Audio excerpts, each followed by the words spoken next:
This is Atomic Shinobi and today I'm going to narrate first part of what if Naruto was trapped for 4000 years in hell. If you enjoy this video, please like, share and subscribe to this channel. Not wasting no more time, let's start the story. On the eve of the upcoming new year, I, Naruto Uzumaki Namikaze, will have been deceased for more than 3,967 years. I'm dead, so what in the world am I going to do with it? I won't ask for or want your sympathy. I simply know that, despite your best efforts, if you must meet me for work, you will be confronted with a new, frightening, and agonizing idea. I'm not a big-ass dog with a flaming maw and the power to burn you to cinders, but I am a hellhound. Well, excuse that last part. I can barbecue people to ashes. However, I am not a big-ass dog. I am, or used to be, a human. I used to live in a dimension where ninjas and their powers ruled with absolute power. However, I was unfortunate enough to have a demon sealed into me because I was the poorest sap in my village. Ironically, I killed and absorbed the powers of a demon when I arrived in hell. Anyway, it doesn't matter, it's a story for another time. The fact that there is only one hell, not in the center of the earth, in God's pocket, or whatever bullshit you have been fed throughout your life, will probably make it easier for you to understand. Yes, there are individual levels within hell, but there is only one hell overall. It is more akin to a pocket dimension, or an arrangement of planets, if you will.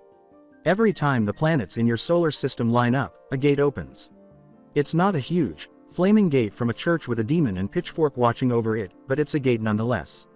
We arrive and destroy every civilization in that universe when that gate opens in a different dimension every few millennia. Yes, it's dull, but what else are you going to do? Give me a chance to explain everything to you. In any case, to recap what I was attempting to say, I am a hellhound. I think I mentioned that I'm not a big-ass dog. Kay was just making sure. Those who Lucifer, our ruler, believes have a knack for torturing people, or, to use a pun, making their lives miserable, are given the title of hellhound. Depending on our behavior history, which isn't very good if you're in here in the first place, we are granted certain special privileges. In any case, these rights differ based on the particular hound. For example, Cerberus, our commander and gatekeeper, which I mentioned earlier, consumes the souls of the damned that Lucifer doesn't want to roam the earth. The lands of punishment are placed under the control of Kratik, our resident murderer. His more intricate flow charts are truly worth seeing. In any case, you understand my point, you're good and will receive a treat. We are similar to large animals that can be bribed with chew toys and treats. However, I am a strange one among them. I get to escape hell and pursue fugitive souls as a treat. I belong to the Hellhounds, Search and Destroy unit, as you can see. To be more specific, I am the unit's supreme commander. I have a perfect record, and I have successfully tracked down every target they have sent me to find. I am so skilled at what I do that they send me out in the event of a world war, a massacre, or if someone is being really hard to catch. In any case, I am essentially in charge of search and destroy. When I say hello to your family, they curse you for even drawing my attention to yourself. You mess with my unit. I possess a wide range of abilities, including Soul Fire, which allows me to barbecue you as I mentioned earlier. The ability to sense ghosts and lost beings don't recommend this power.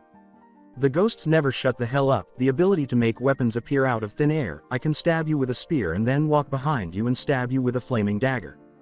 The clever ability to automatically sense any sinner on whatever planet I am on. The stronger the sinner, the more that they are able for me to lock onto. My body is fireproof, you kind of saw that coming, and I have a great deal of physical strength and speed. You spend half your time in hell's prison and survive without coming out buff as a damn bodybuilder. Finally, and my personal favorite, is the ability to use the ability to delve into people's minds. Once I'm inside, I can't do anything except give people nightmares. Can you imagine being able to do that inside someone's head? The last poor bastard went into a coma and all he saw were naked men attempting to grab his little friend. So, you see, I have the same abilities as any other demon. In any case, I didn't have a very good life. If you take the poorest sap, give him leprosy, add a missing leg, and then multiply the pain and suffering of the poor bastard by roughly 50, you're pretty close. You see, I've had a terrible life. I simply never got a break, but I wasn't a bad guy when I was alive. Crushed on a gay fag. Following bisexual banshee who had betrayed his village to acquire the authority to murder a brother he had only defeated because he was sick of life. Somewhere along this line, I belong. I was raised as the sole child of a village chief who, within the first 5 minutes of my life, ruined it. The priceless villagers he had attempted to protect kicked my ass repeatedly. Had a good teacher, but my growth was stunted during my ninja academy. I've heard that he got a teaching job in heaven. That was my life as a genin. After that, I had a lazy favorite who was a perverted bastard as a teacher, and I sent him off as a sucky teacher of the worst team ever. But until I was sent after the bastard who had defected from his village, it wasn't too bad. I met some cool people, including an ice user, some other Jinchurikis, and some strange, lazy people. I tried using my pitiful abilities to stop him, and as a result, I was killed. That was the beginning of my unlife. It was a lot more enjoyable. I got to kill the demon that was making my life a living hell, killed people, and became a legend among the women for my endurance. Thus, it's not entirely a bad thing. I adjusted to the tempo.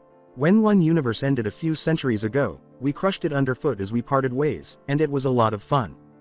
That's me, and while it's not a full biography, I think it's sufficient to write.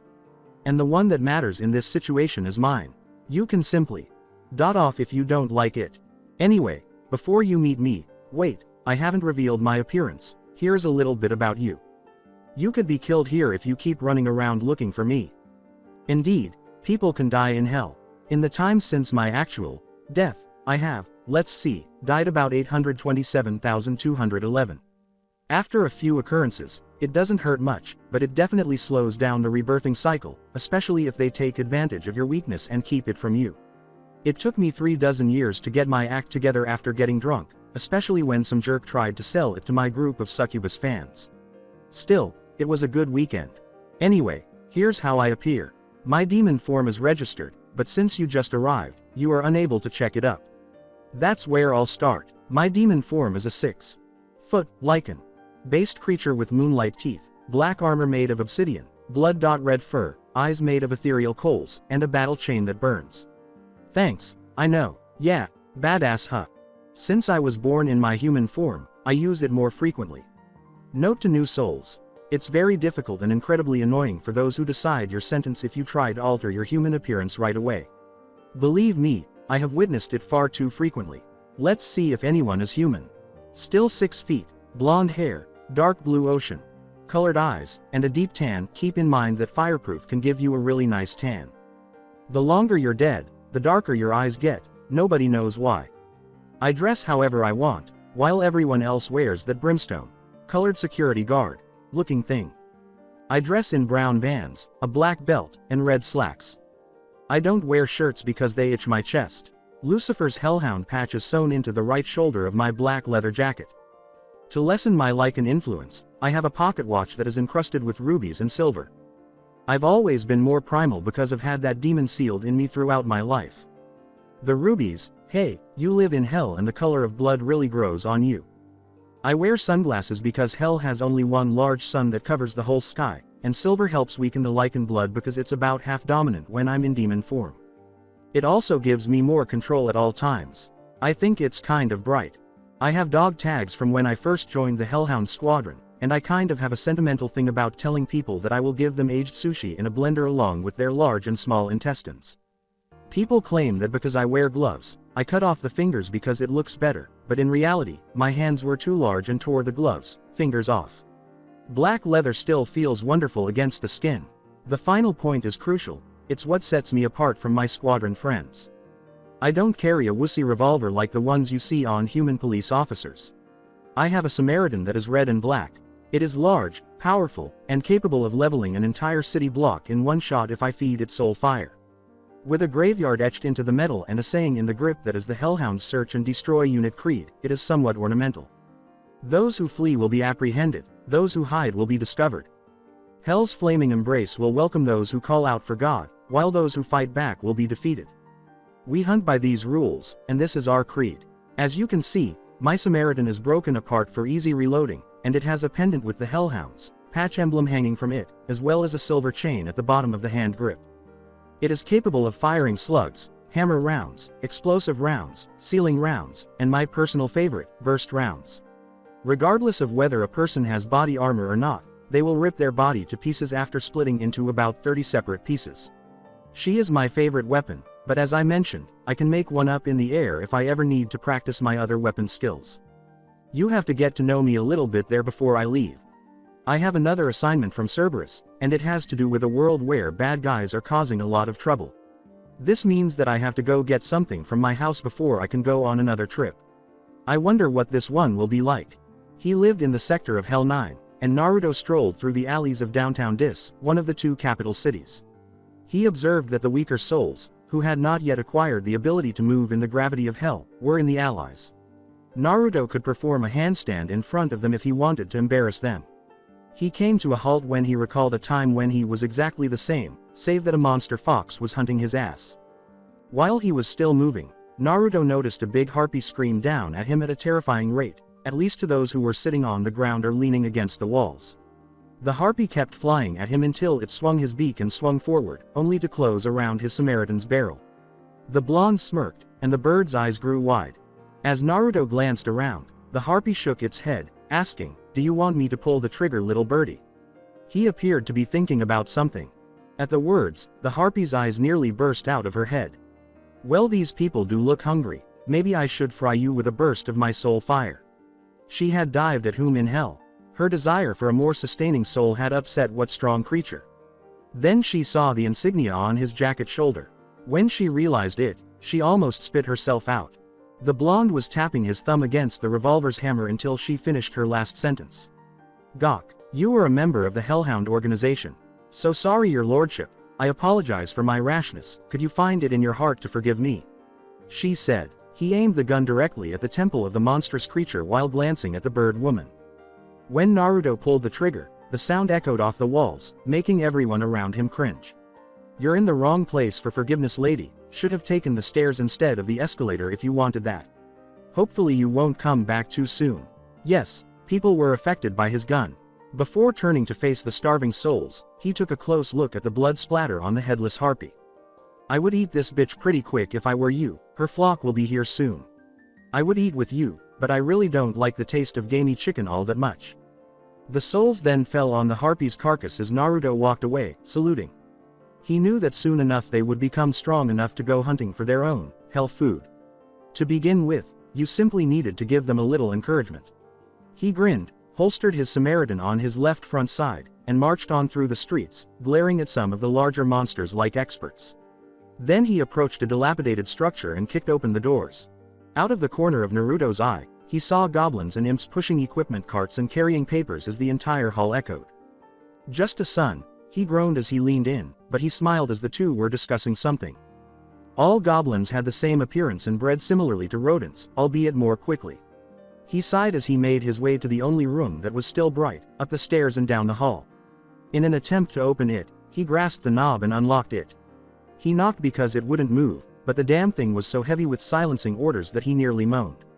He stepped back, straightened his legs, and kicked the door open. He heard a skull hitting wood as his trainee leapt to his feet. Naruto simply opened his door and walked past him. The trainee sighed in relief as he entered, believing he had escaped punishment. Naruto's head abruptly emerged from his office. "Cowl, how many times do I have to say it? If you're going to pick up a hooker, don't bring her to our office." "Now miss, you got till the count of 3 before I put a slug through the wood of his desk." "Okay." He noticed that the desk was jumping and let it beep. "1," said the hooker, leaping out from beneath the fool's desk and snatching her roadkill coat and purse from the corner. "2," the girl said, scanning the room to make sure she hadn't forgotten anything before sprinting over to give Cowl a forceful kick to the crotch, which was regrettably still out and clearly visible.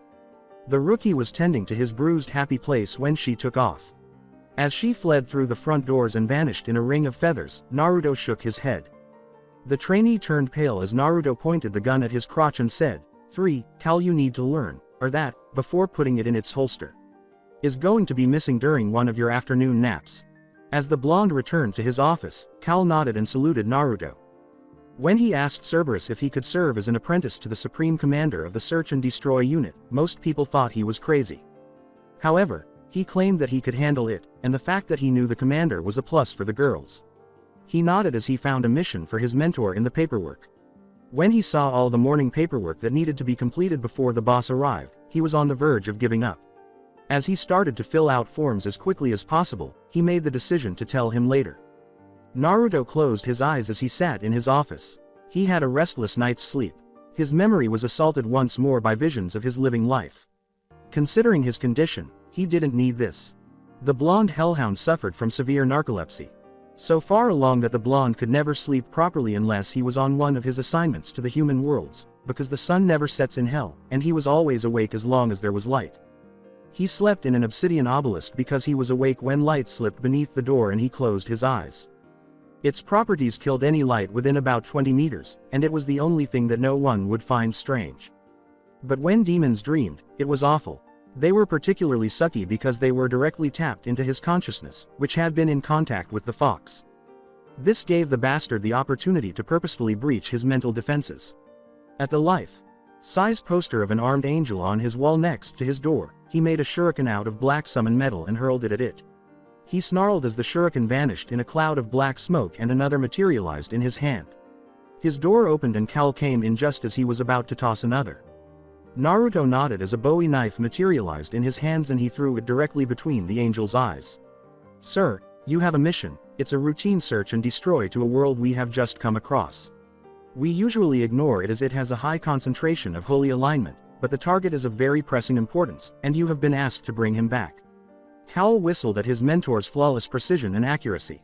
"Cal," the demon of hatred said, glancing at his mentor. Naruto nodded and produced a second knife. "Yes, sir?" he asked. As Naruto called forth another knife, the blonde handed it to him and said, "Read me the file." Naruto arched an eyebrow at the last one, saying, "The target is Nagatashi Kenzo. He has been classified as barely redeemable. His crimes consist of theft, murder, rape, brutal assault, and sacrilegious acts." This was one that wasn't common anymore. People simply got bored and let religion become just another thing like work and time at the bars. The knives he had thrown had all abruptly scattered, and Naruto nodded as he stood. Naruto tightened the buckle on his holster and put it back around his waist. He, too, slid his Samaritan into position. It is always the same cowl, different place, same scum. No matter what, no one tries to break the mold anymore. They are not that interested in making it interesting for us, Cal said with a grin. Naruto glanced at the trainee and nodded, asking, "Perhaps it's the fact that they don't believe we exist." Cal nodded as his master stood and flexed his arms to relieve tension. "Perhaps, but that still doesn't make it any more interesting. How are you supposed to revel in fear when the first thing they say is, 'Who are you?' And, don't make me call my lawyer. The worlds need an awakening and I am quite sorely tempted to give them one." He then walked calmly and steadily in the direction of the building's central hall, which housed the portal. When Naruto entered, he saw that Damascus was being told by the technical engineers that he couldn't simply rip things out of the ground. Naruto approached and blocked the escape of the technical engineers' lackeys. Standing over the little goblin, Damascus quickly grabbed him and swallowed him. Daggers were already at the back of the necks of the two lackeys when they reached for them. Damascus noticed Naruto as he looked up. The giant man with black skin laughed and grabbed the blonde by the jacket. Naruto nodded as the man burped and swallowed another technician. "Well, if it isn't my old partner, the death dog, still running around catching the poor bastards who think they can escape the boss's clutches, huh?" Naruto asked. The final one was held up to the giant man's grasp by Naruto. The man swallowed that one too and patted his stomach, saying, "Don't mind if I do." He burped, sending one of their shoes flying into his open hand before he offered it to Naruto, who tossed it over his shoulder after shaking his head. When the man's skin turned cold once more and the red lines started pulsing, Naruto rolled his eyes. Naruto looked around the normally busy room and saw no other life forms. He raised an eyebrow at the man and said, "Phew, that was a close one. Death dog was feeling a little hounded, needed a light snack." Naruto shook his head and went to the portal's controls, rearranging the star charts to indicate his destination.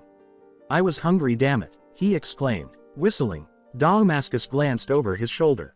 Naruto looked at the man who nodded in understanding. He wasn't going on a low-key trip. "Earth, huh? Been a while since I went there. Need a buddy to keep you company?" Naruto asked. As the blonde kicked up the crystal to a higher level, the glutton demon sulked. They engaged in small talk while they waited for it to charge. Naruto sighed, and the demon shook his head, asking, "So Damascus, what happened to that succubus you were dating? Last you told me she made you go on a diet." Naruto stared at the demon in shock as he nodded. "You ate another one, didn't you?" The giant man nodded as they both recalled him being tied to an ash tree and Naruto coming to cut him loose a few days later. "You can't keep eating random girls you pick up. Eventually they will rebirth and come to skin you like last time, or worse." He was completely skinned by the women, who then abandoned him against the hard tree for 3 nights until Death Dog discovered him.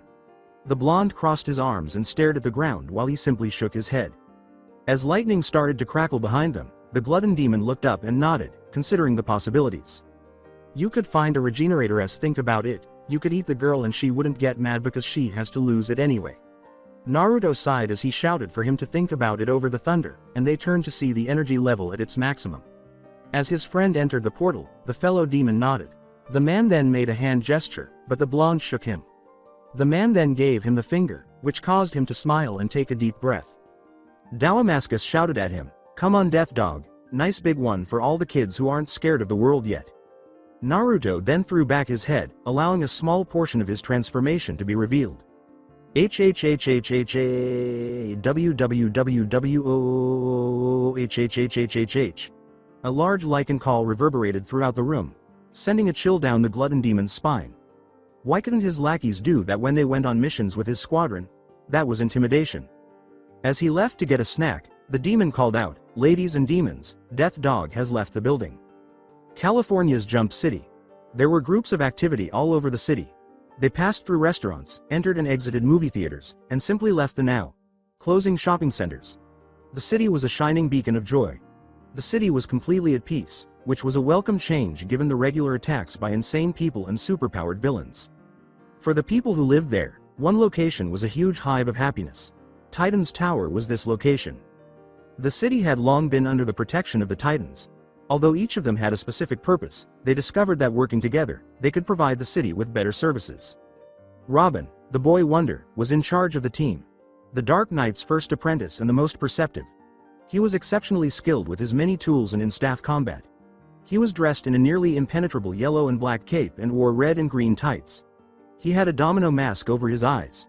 Facing the TV, he sat on the couch and flicked through its many channels. A woman named Starfire was the next member. She came from the planet Tamarin and was an alien. In addition to her monstrous strength, she could concentrate energy blasts into weapons. She wore a purple skirt and top, and her hair was red. She was busy preparing a strange dish in the kitchen. The song is about snorkelingans. A huge figure of African American descent followed, with the exception that the majority of his body had been outfitted with body armor and cybernetics. As a result, he was called Cyborg. He and a green-skinned teenager were playing checkers. By birth, the green-skinned one was a shape-shifter. He and the team greatly benefited from his ability to change into any animal he had encountered or seen. The shape-shifter had on a jumpsuit in magenta and black. Beast Boy was his name. The final Titan took a seat a short distance from her fellows. She was chanting some kind of mantra while meditating several feet above the ground. She was dressed in a black leotard and a blue cloak. She wore blue gloves with gems on the backs of her hands, and the same gems were used as a belt and cloak clasp around her waist. Her hair and eyes were violet, blue, and her skin was light gray. Raven was her name. Together, this group had been in charge of protecting the city and fending off its adversaries. For once, they were enjoying a peaceful evening after locking up the criminals who had exposed Plasmus's scheme to rob banks and thrown him back into a secure holding area. Beast Boy screamed, "No way, dude, you can't jump 3 times back and forth, it isn't fair." While Cyborg simply stared at the shape-shifter with his tongue out. As she worked on her strange meal, Starfire simply grinned at the two. After letting out a sigh, Robin turned the TV up. Raven disappeared in a whirl of black energy after opening one eye. Ignorant of the shouting coming from below, she appeared on the tower's roof. She made the decision to unwind since the sun was going down. Thus, gazing at the sun's descent, she drifted down and rested on the tower's edge, her feet hanging over the edge. As the sun was halfway over the horizon, she thought, "There are times when I wish I could find people who are more restrained. Even if they think I am dark and kind of creepy, it would be nice to see someone who isn't scared of me." A ball of fire erupted from the descending star, tearing her from her thoughts. A short distance from the city along the coast, she watched in fascination as the ball glowed black before crashing into the sand. Before she felt it, she was unsure of what it was. She had never felt so much power, such concentrated energy, from anyone in her life.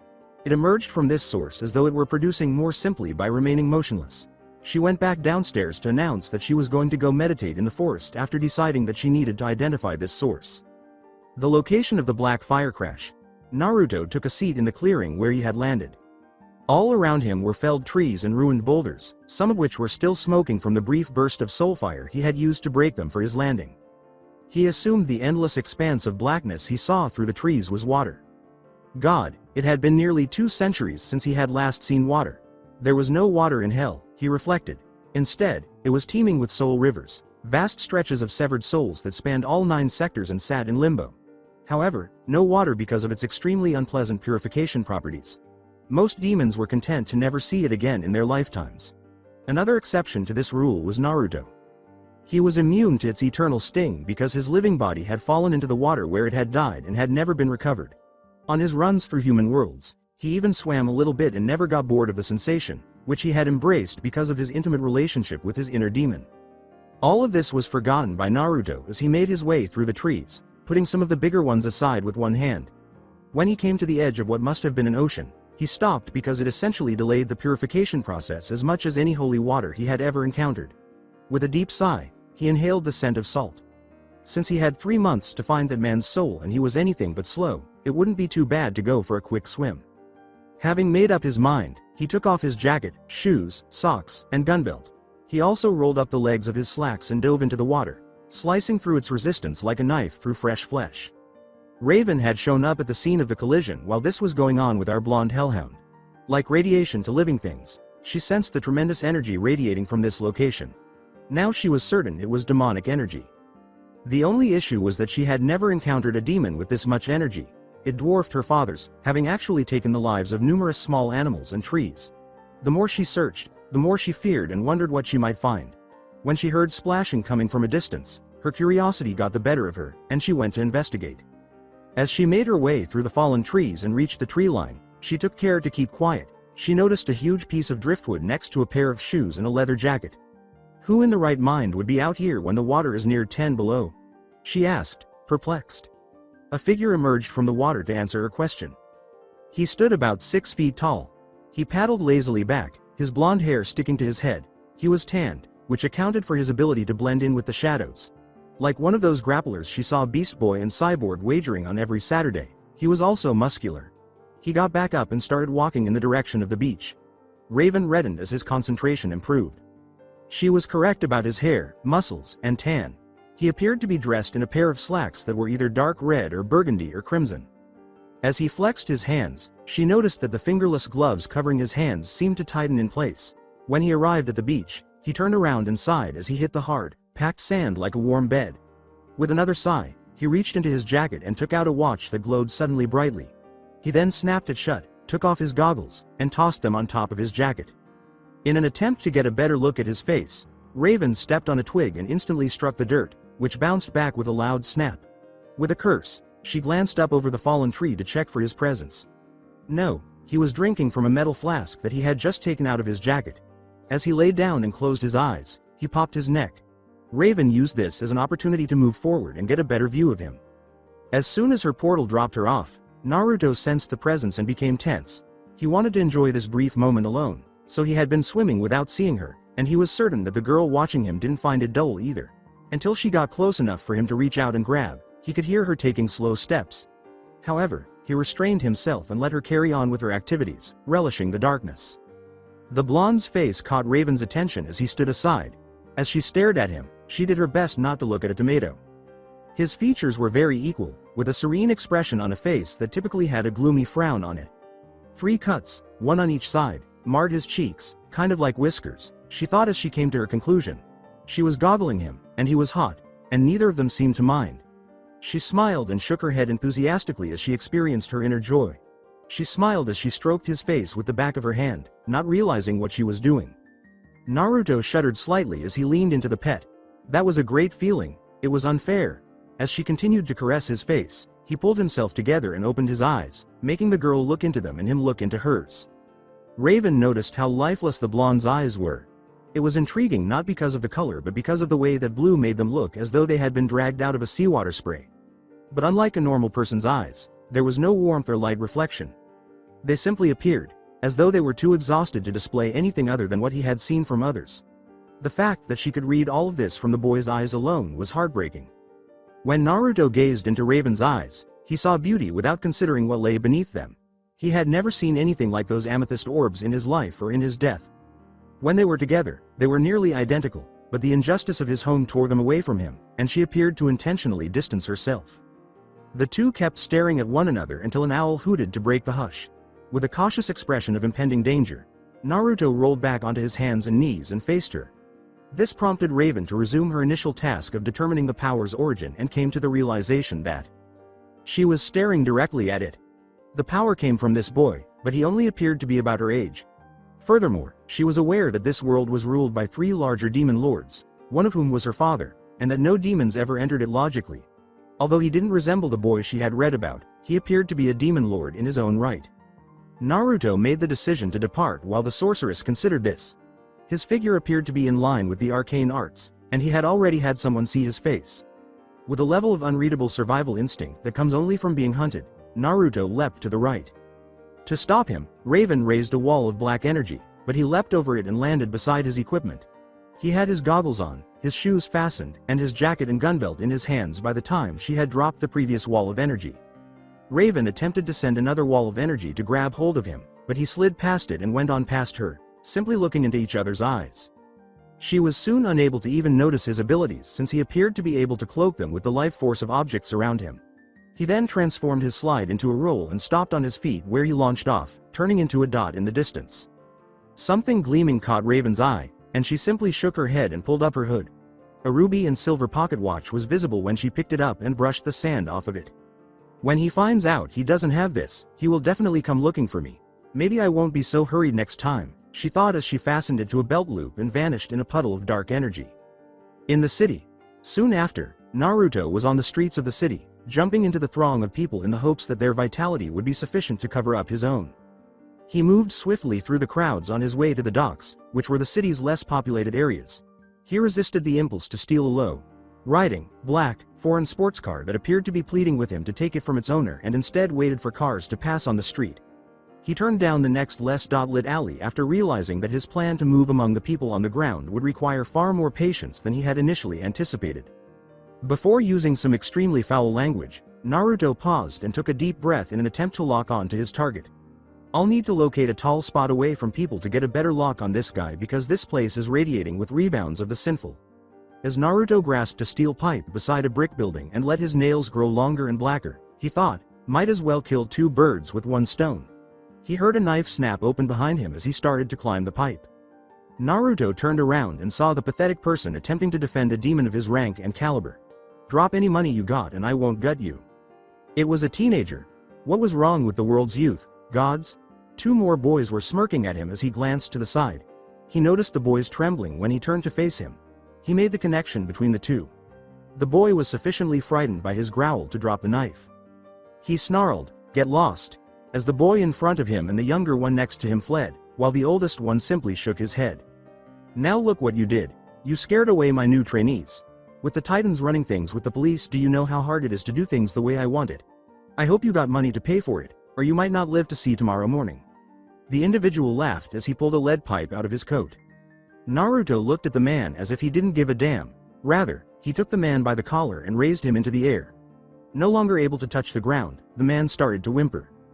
Then Naruto threw the man down the alley, causing him to collide with a brick wall and trip over himself in his desperation to get away from the demonic blonde. "Run away, don't stop, don't sleep, and don't pray. No, I will find you if you rest. No, I will kill you, and finally know this. I will feed on your soul so completely, not so much as a single shred of your miserable self will be left in this world. Now go." Naruto scaled the pipe, pulled himself out onto the top of the building, and looked around after waiting until the fear and urine odor had subsided. Although it wasn't the largest city he had ever seen, this one was still large. He made a mental note to go there tomorrow night to try to get a better lock on his target after spotting a huge T-shaped protrusion. Until then, Naruto started running, hopping between the buildings with a routine he had grown accustomed to. He continued to jump until he ran out of roofs and came to a stop at the dock's edges. For the time being, this would be his home. He leapt into an alley and mingled with the industrialists and dockworkers making their way home for the evening. At the Tower of the Titan, Raven sat on her bed and studied her Demon Lord's book. Despite scattering a few of them on her floor, she was unable to locate anything on the blonde. Her leads were useless because the Sumerian sun god was the closest analogy, but his alignment was entirely different. With a sigh, she retrieved the watch from inside her cloak and recalled him. She experimented by turning it over and over again, trying to use it as an anchor to lock onto the blonde, but she was unsuccessful. She paused and looked it over. She had never seen such a concentration of silver as the watch. It was practically glowing with suppression elements and seals. Without it, she questioned how effectively he could conceal himself. Of course he would try to retrieve it. "Look at me," attempting to identify a danger. When he woke up, he ran like I was a dog chasing a fox. Our time together was pleasant. It seemed as though we were destined to be. What would it be like if things were that way, I wonder? Raven turned back to the watch and shook her head at the thoughts. It featured some extremely complex spirals and some exquisitely cut rubies. But she wasn't interested in this. She was interested in the owner's background. In an attempt to shake him from her thoughts, she rolled over and placed the watch on her bedside table. She was able to get some sleep, but only after the blonde's frequent dreams about them acting inappropriately. Unaware of the random objects in her room attempting to be lifted and destroyed, she smiled the whole night. But every time something like that was about to happen, the watch would light up and her abilities would fade as she was drawn into it. For once, Raven, who was always quiet and collected, dreamed of limitless things and thoroughly enjoyed it. The Titan's tower is visible from the docks. Naruto took a seat in an abandoned building's rafters. He was packing his belongings and getting ready to sleep. Before he went to sleep in the warehouse, he was making one final, fast check of his equipment. After putting his revolver in place and counting the rounds in his gun belt, Naruto patted it and said, "Goggles here, jacket here, shoes here, Samaritan here. Absinthe is fine. The gloves are checked, the dog tags are there, and Nyx. Wait, where's Nyx?" Naruto needed his pocket watch, so he searched for it. The goddess after whom it was named gave it to him as a gift because she was the real lady of the Lycan line. He shuddered and recalled all the places he had been before he stopped, thinking that he might lose it. Every few seconds, he sensed her binding someone's powers. After taking a whiff of the air, he jumped up and pushed the window toward the skylight. For another reason, he followed his nose and saw where he was going. Once more, it was that tower. He sensed that she was working independently, suggesting that the sorceress had picked her up but had failed to unlock her. With a grim nod, Naruto said he would sneak to the tower tomorrow to retrieve his belongings, find his motivation, and leave before anything more foolish occurred. "I already lost Nyx. I get gawked at by a gorgeous girl who isn't even 1,000th my age, and now I have to sleep all day before I can go to work. What the hell? What a way to begin a mission. God, I wish I had stayed at home instead." Raven sighed that they could already be so loud when she woke up to the sounds of her teammates arguing over breakfast. She slid out of bed and took a quick look around. She was thinking that her room would be destroyed when she recalled her dreams. However, she was perplexed as she glanced around. Her books were undamaged, her windows were still more than salvageable, and nothing was broken. Until something caught her attention out of the corner of her eye, she searched for the source. She looked over at it. The only significant change was that some of the swirls were now filled in with black energy, but otherwise it was the blonde's watch. As she went to get dressed, she thought about this. How could the watch have so easily negated her powers? She hoped to get those answers from the blonde the next time she saw him. With force or without? Raven thought as she walked to the living room, only to be stopped by one of Starfire's death hugs at the door. She went to make tea, ignoring the alien girl's dazzlingly bright morning greeting. Just as the computer went off, she went to the counter and had her tea made. Robin answered it, appearing beside it as though he had just materialized out of thin air. Actually, he had only been hiding there to avoid Star's embraces of death. When he responded, he saw pictures of 3 people running through the heart of the city. As Raven stood there sipping her tea, the team nodded and departed at full speed, saying, "Titans, the Hive team is assaulting downtown. We need to stop them, let's go." BB called out to her as he popped his head back into the room. As she finished her tea, she turned to face him and said, "Hello Raven, we got a crisis, are you coming?" After glancing around, she reattached the watch to her belt. Then, in her characteristic burst of vitality, she disappeared. After glancing at the spot where she vanished, BB also departed. Alongside the blonde insomniac, Naruto was traversing the ruins of a demolished downtown, before he heard a child's cries and the mother of the child standing next to him calling for help. He was staring at a broken building with a fire burning inside. With a sigh, Naruto stood beside the woman and reached into his coat to retrieve a cigar. This was one of the few things he had discovered about this world the previous evening, and he enjoyed small things. With his demonic powers, he also avoids lung cancer, tooth discoloration, and the terrible stench of smoking's after effects. It was almost as if he had smoked one and there was no sign of it at all. He turned to the woman and spit it out after biting through the end. The woman simply glared at him before pointing to the flaming structure that Naruto was standing in front of. "Hey lady, you got a light?" she asked. Then she screamed that someone had to come to her baby's aid. With a sigh, Naruto leaned in the direction of the fire and remained there while his cigar caught. With the building flaring and the tip alight, he withdrew. The woman gazed at the tall blonde as he approached the burning building and said, "I'll go get your baby, but when the firemen get here tell them that their reaction time needs work." With the oak door in front of him, Naruto wasted no time. With a crash, it flew in after he kicked it. As more people arrived to observe, he turned back to the woman and shouted at her. He then vanished inside, much to the cries of the civilians, "Don't do that. Blame that on the fire." In the front room, Naruto stood and surveyed the area. He shook his head when he saw an elevator. Then he moved to the other side of the room and began climbing the stairs. He avoided a piano that fell and struck the stairs he had just taken to reach this location. Well, that's a roadblock. The third floor door was opened by Naruto, who then proceeded to the window and kicked it out, showering the people below with glass fragments. Then he yelled and stuck his head out. The woman shouted back the top, "Hey, what floor is your baby on?" and Naruto gave her the finger in response. After that, he walked through the wall of flames to the stairs. As he ascended the floors, he pocketed any spare cash he came across. Hey, he might as well get compensated for this altruistic deed. When he noticed that the next set of stairs had fallen, he stopped. Naruto retreated slightly and leapt the opening, landing 6 steps above the damaged stairway. He then proceeded to hop, climb, and walk until he reached the top, saying, "Crap, this might hurt." The reinforced steel crumpled under Naruto's shoe like tin foil as he kicked it in. Then, as his shoes started to melt from the heat, he cursed. He hurried through the rooms until he reached what appeared to be a nursery, where he saw the infant reaching up and attempting to grasp something that was high above them, in this case, a flaming ceiling tile. After giving him a big, dumb smile, the baby spat up a little. "Hey kid, you know you're making your poor mother make everyone's ears hurt, right?" the baby asked. The baby clapped as he was lifted and carried to the window, where they looked out and he saw a red motorcycle and a shiny blue and white car pull up. "Oh yeah, you're a keeper. Now come to Uncle Naruto and we will make our way down and stop your mommy's senseless yelling." He nodded and the baby giggled. "Well, does that look like the fire department to you?" Naruto then proceeded to the area where there were no more stairs and said, "Yeah, me either." He noticed a roof access door while looking around. Naruto laughed as the infant burped. "What do you say? Going up?" Naruto said, "Yeah, up sounds good to me too." He then left through the roof access door. Naruto saw a green pterodactyl land on the ceiling before changing into a teenager with green skin as he came out of the roof. Naruto shook his head, bouncing the baby in his hand while glancing at the green bean. "Dude, you know that this building is on fire, right?" he said. Beast Boy nodded as Naruto noticed someone else float up here and join them. "Had to get the baby, genius." When Star noticed someone holding a baby and flicking a used cigar over the edge of a burning hole in the floor, Beast Boy pointed behind her and said, "Friend Beast Boy, the kind lady says that a person around our age went in after the baby. Cyborg has gone looking for him. Robin said you and I should look for the baby." As Naruto gave her the baby, Starfire exclaimed, "I'm glad you found him and the baby. I'll take them to safety.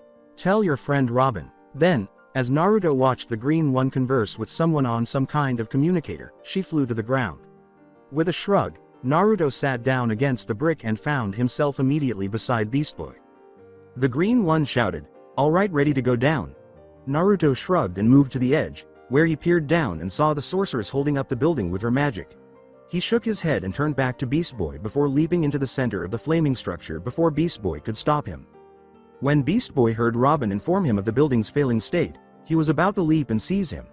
He nodded and took off, flying down to the building's resting place just before it collapsed, each floor above the next giving way until the only thing left was a large mess on the ground that the firefighters had cleaned up. As Starfire approached, Robin inquired, "Beast Boy, did we get everyone?" While Beast Boy struggled with the knot in his stomach, she looked around. As Robin tensed up and Cyborg and Raven approached, Beast Boy lowered his head and asked, "Friend Beast Boy, where is the boy from the roof?" As soon as they saw the shapeshifter, they realized something was amiss. Cyborg questioned, "Guys, what happened? Did we get everyone out?" While Robin shook his head, Cyborg stopped smiling as Starfire lowered her head. Raven said a silent prayer as she bent her head and looked down. The blonde pulled himself out and looked around, but they failed to notice the shifting rubble. He groaned over losing his shoes and slid out, cursing. Just as it exploded and the Titans looked up, he left the smoking remains. Cyborg saw the blonde, and Robin followed his eyes until Beast Boy yelled and the whole team was staring at him. "Dude, you're alive." Naruto tensed up and glanced back to see everyone in the group observing him. Raven scowled when he saw her. He swore and took the only action that came to mind. He took off running. The fact that the blonde was not only still alive but also fleeing from the Titans astounded them. As he kept moving away from them, Starfire observed and then spoke.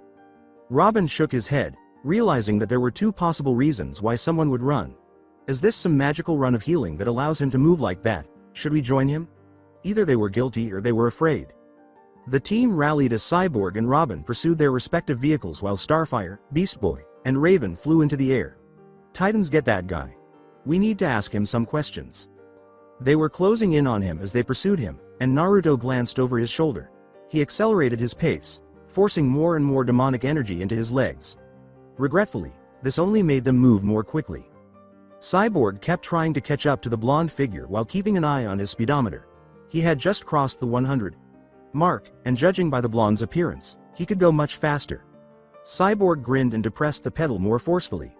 There was no way this kid could outrun the T-car. He would be caught. Since he was halfway through and they didn't appear to be losing steam, Naruto was beginning to worry. As he turned to face oncoming traffic on the next street, he had an idea. As Cyborg parked the car and Starfire picked him up, he changed his arm into its sonic cannon, and Robin pulled out to try to ward him off. A figure was approaching too quickly for Raven to stop, and an 18-wheeler was close enough to run him over before he flipped forward and onto the back of the truck, continuing his run down the side. At that moment, the Titans realized that this man was definitely not normal. He got out of the truck and started hood-hopping all the way to the end of the street until he noticed a shadow above him. The metal man and the girl were exactly what he needed. Running to the left down an alley, he saw the metal man type something on his arm and came to a stop. That other one with his motorcycle was waiting at the end of the alley. When he turned to run again, he saw the shapeshifter as a gorilla, with the orange girl flying slightly above him and the metal man's gun arm pointing at him. Beside the metal one, Raven emerged from the shadows. As Naruto shifted to his gun, Robin said, "Now we have caught you, we want to talk to you. If you run well, we will just corner you again. We can do this all day." He heard a humming and the voice of Cyborg called out. As Robin stepped forward holding a pair of handcuffs, Naruto nodded and raised his hands above his head, saying, "Don't do it, I will blast you, dude, and it will hurt." He turned to the team and put them on the blonde. Naruto then shocked the Titans by swinging his hands and encircling the bird boy's throat with the links. "Okay, Titans, let's get this guy back to the tower." Although Cyborg had his weapon trained on him, he was too good at blocking Robin's weak spots with his smaller frame. Before Cyborg could aim a blast at him, he threw Robin at the group and jumped up the wall, saying, "I am leaving now, don't chase me or next time I will fight back." Before they all departed, the Titans exchanged glances, with the exception of the sorceress, who had one last thought as she peered up into the darkness where she had last seen the blonde. As she picked up a pair of cuffs that had fallen from the building's roof, she grinned and said, "He is more handsome than I remember." Later that night, when the Titans got back to their tower, they were sound asleep. In their rush to sleep, they had placed the entire tower in a state of minimal alert, exhausted from the day's constant goals. This worked perfectly for Naruto, who swam to the edge of the rocks and dragged himself onto the island where the tower was located. He had his goggles in the pocket of his jacket, which he took off and placed at a crack in the rocks, but he was not wearing them. Then, quietly and quickly, he ascended and entered the tower. As the energy entered Raven's subconscious sensing range, her eyes opened. He was heading up the stairs and was at the door. He was possibly as fast as before, but more nimble. Before getting out of bed and putting the watch on her neck, she took a look out the window. He ought to approach me directly as a result of this. When she disappeared and then resurfaced in the wider corridor that housed the new T-Chopper Cyborg was going to construct, she thought, then I can get some answers. Knowing that he would sense her and arrive in a few seconds, she exhaled and relaxed. Naruto crouched a little as he walked into the room. Both Nyx and the other energy, which smacked of misdirected emotion, were palpable to him. The door behind him closed softly as he entered the room. He turned to look at it, but there was nobody there. And then he saw the girl when he turned around again. Nyx was being held out to the side by Raven, who was standing across the room. After taking in the situation for a while, Naruto noticed that she wasn't dressed normally. Raven became perplexed when she realized he wasn't coming at her like she had anticipated. Instead, he was merely staring at her. She looked down, wondering what was so fascinating, and then she noticed. She was not a very good person. She paired her indigo underwear with her black lace nightgown top. For the first time, she wished she hadn't forgotten her cloak. She was practically nude to him as she stood there now, facing one of the few people she was certain could kill her. She would have praised her own forwardness if she weren't so deeply ashamed of herself. As much as the circumstances told her she couldn't get away with it, she maintained a straight face while looking up at him. Naruto looked at the girl bewildered. He didn't believe the girl could pull off such a ruse. There was no denying her beauty, and she did have a way of attracting his attention. With haste, he devised a plan and straightened up, approaching her. The blonde strode toward Raven, who was a little alarmed. She knew two things, but she had no idea what to anticipate. She couldn't leave him alone for anyone's sake, and he had a lot more power than she did. She had feelings for him, even though she didn't want to acknowledge it. As he stood a few inches away from her, she closed her eyes and waited for him to take action. She felt the watch being yanked from her hands as she opened her eyes and said, "You are a very surprising woman, a beautiful one at that, but I will be taking this back." Before she called out to him, she watched him turn and leave. Naruto turned and strode back to her, bending down until he was level with her. "Please don't leave. I don't want you to leave, please," he said. Since she was human and he was a demon, he was at a loss for words. Or so he knew. The first set of laws between his lord and this world's god prohibited their relationship, if there was to be one. He couldn't betray his master, but he also couldn't stand to be apart from her any longer. He cupped her cheek with his outstretched hand. She looked at the gold and glass vial in her hand and then back at him. "I cannot stay. My time is not my own. My lord is strong enough to pull me back with a single thought." She nodded that she understood, feeling something press into her hand. "You will see me again, that is a definite. You can use this vial to summon me. Inside is a drop of blood of mine. It has a great pull on me and I must follow where it goes. When I return you must have no doubts of your feelings to me, or I promise you will never even have known that I existed." Half fearing that he would abandon her without it, she asked, "Wait, you never told me your name?" "My name is Naruto, the death dog." She returned the favor with her own, shuddering. "I am Raven," he said, nodding as he brought up his jacket. He threw his goggles to her, who just managed to catch them in her stumble. He put on his jacket. As he finished speaking, he bowed his head. "Raven, a beautiful name indeed. Goodbye, dear Raven. Do wait for me." She nodded as flames began to spread around his feet, engulfing him until nothing remained. She no longer sensed him. The city was not where he was. A long way from the city. Naruto considered the ramifications of his pledge as he sat on the edge of the Grand Canyon. He was unsure if he would be able to express human feelings after he died, but he was certain that the sorceress loved him and would call him soon. If he wanted to stay with her in this world she lived in, he also needed to figure out how to avoid hell. "This will require a lot of preparation. Even if I am not worthy, I will let her love me." Ignorant of the poor soul trapped inside, Naruto threw a glass sphere up and down in the air, thinking, "But if I ever get to a point where I hurt her, I will leave her." Suddenly, in a flash of lightning, there was nobody there. After 5 months, the gates of time at the core of his lord's power was Naruto. An imposing gate composed of stone and arcane steel. The mother language's scripts, which all angels and demons of all dimensions must follow, were etched into it. Even if he didn't have what he did now, he couldn't bend or break the 2 enormous links of holy chain that closed and sealed it off. He glanced at his hands, which held several folded pieces of parchment. For anyone who used dark magic or demons, this piece of parchment was a source of immense power. It was a page from the Book of Tainted Souls, the Necronomicon. During the Jehovah's Witness Wars, it was purportedly lost to the demon world. It exuded power, and Naruto could sense that power growing stronger by the minute. In the final 5 months of human time, he had tried innumerable times to find the ripped pages of the book. He had made 2 trips to Earth in the hopes of finding the missing pages, but to no avail. Naruto destroyed the man's soul for his impudence after one of the sources lied to demonstrate his ability to summon a demon. Despite having a page, the other source was too powerful for the blonde to contend with in his element. Naruto had been sent back to hell by a decapitated corpse, the hard way. But now he had another target on the planet. The golden lichen was unable to access the other pages because they were either too far away or too well guarded. He foolishly went to the immortal home of vampires, Darkia, where they have lived for millennia without human blood because their planet is merely one big beating heart. However, they had gone into a frenzy when Naruto had appeared, and he had just managed to escape with his skin, albeit at the expense of losing an arm. It was a minor expense. By doing an unimaginable thing, he was able to obtain this page. He had sneaked into Hecate's temple in the world of the gods and taken it from between the dark goddess's breasts, where she kept it while she slept. Before dawn, he had sneaked into her bedchamber, snatched the page, and left after evading her Minotaurian descended guards. The goddess destroyed all life on the planet nearest her power source because she was so furious. Naruto stopped reminiscing and turned to face the gate's dead guards, which included 2 of his lord's sons, Agni and Rudra, as well as the fabled door guards themselves. With the exception of the blonde who had brought this page in, all the demons were utterly exposed here. Since they carried Lucifer's blood, they were limited in how many times they could reincarnate, but they would be reborn in a few years, and the angry brothers would undoubtedly pay the blonde a visit. His love was already costing him, he sighed. As he unfolded the page, he saw the print change and swirl, turning into a spell that the demon needed. The power that soaked into him through his eyes made him a little uneasy, so he read it just to be sure.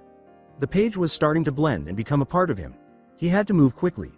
Ignoring the whirls of power that poured out of his mouth and enveloped him like a lover, he started reading off the ancient demon tongue. He kept chanting, ignoring that thought. After a half hour or so, he finished and examined the chains as they grew smaller, turned black, and withered away. The door was unbarred except for the guard that the two rulers had positioned together. Naruto was terrified that the creature would attack him because, without the power of a god, even he was no match for it. They fell with a clunk.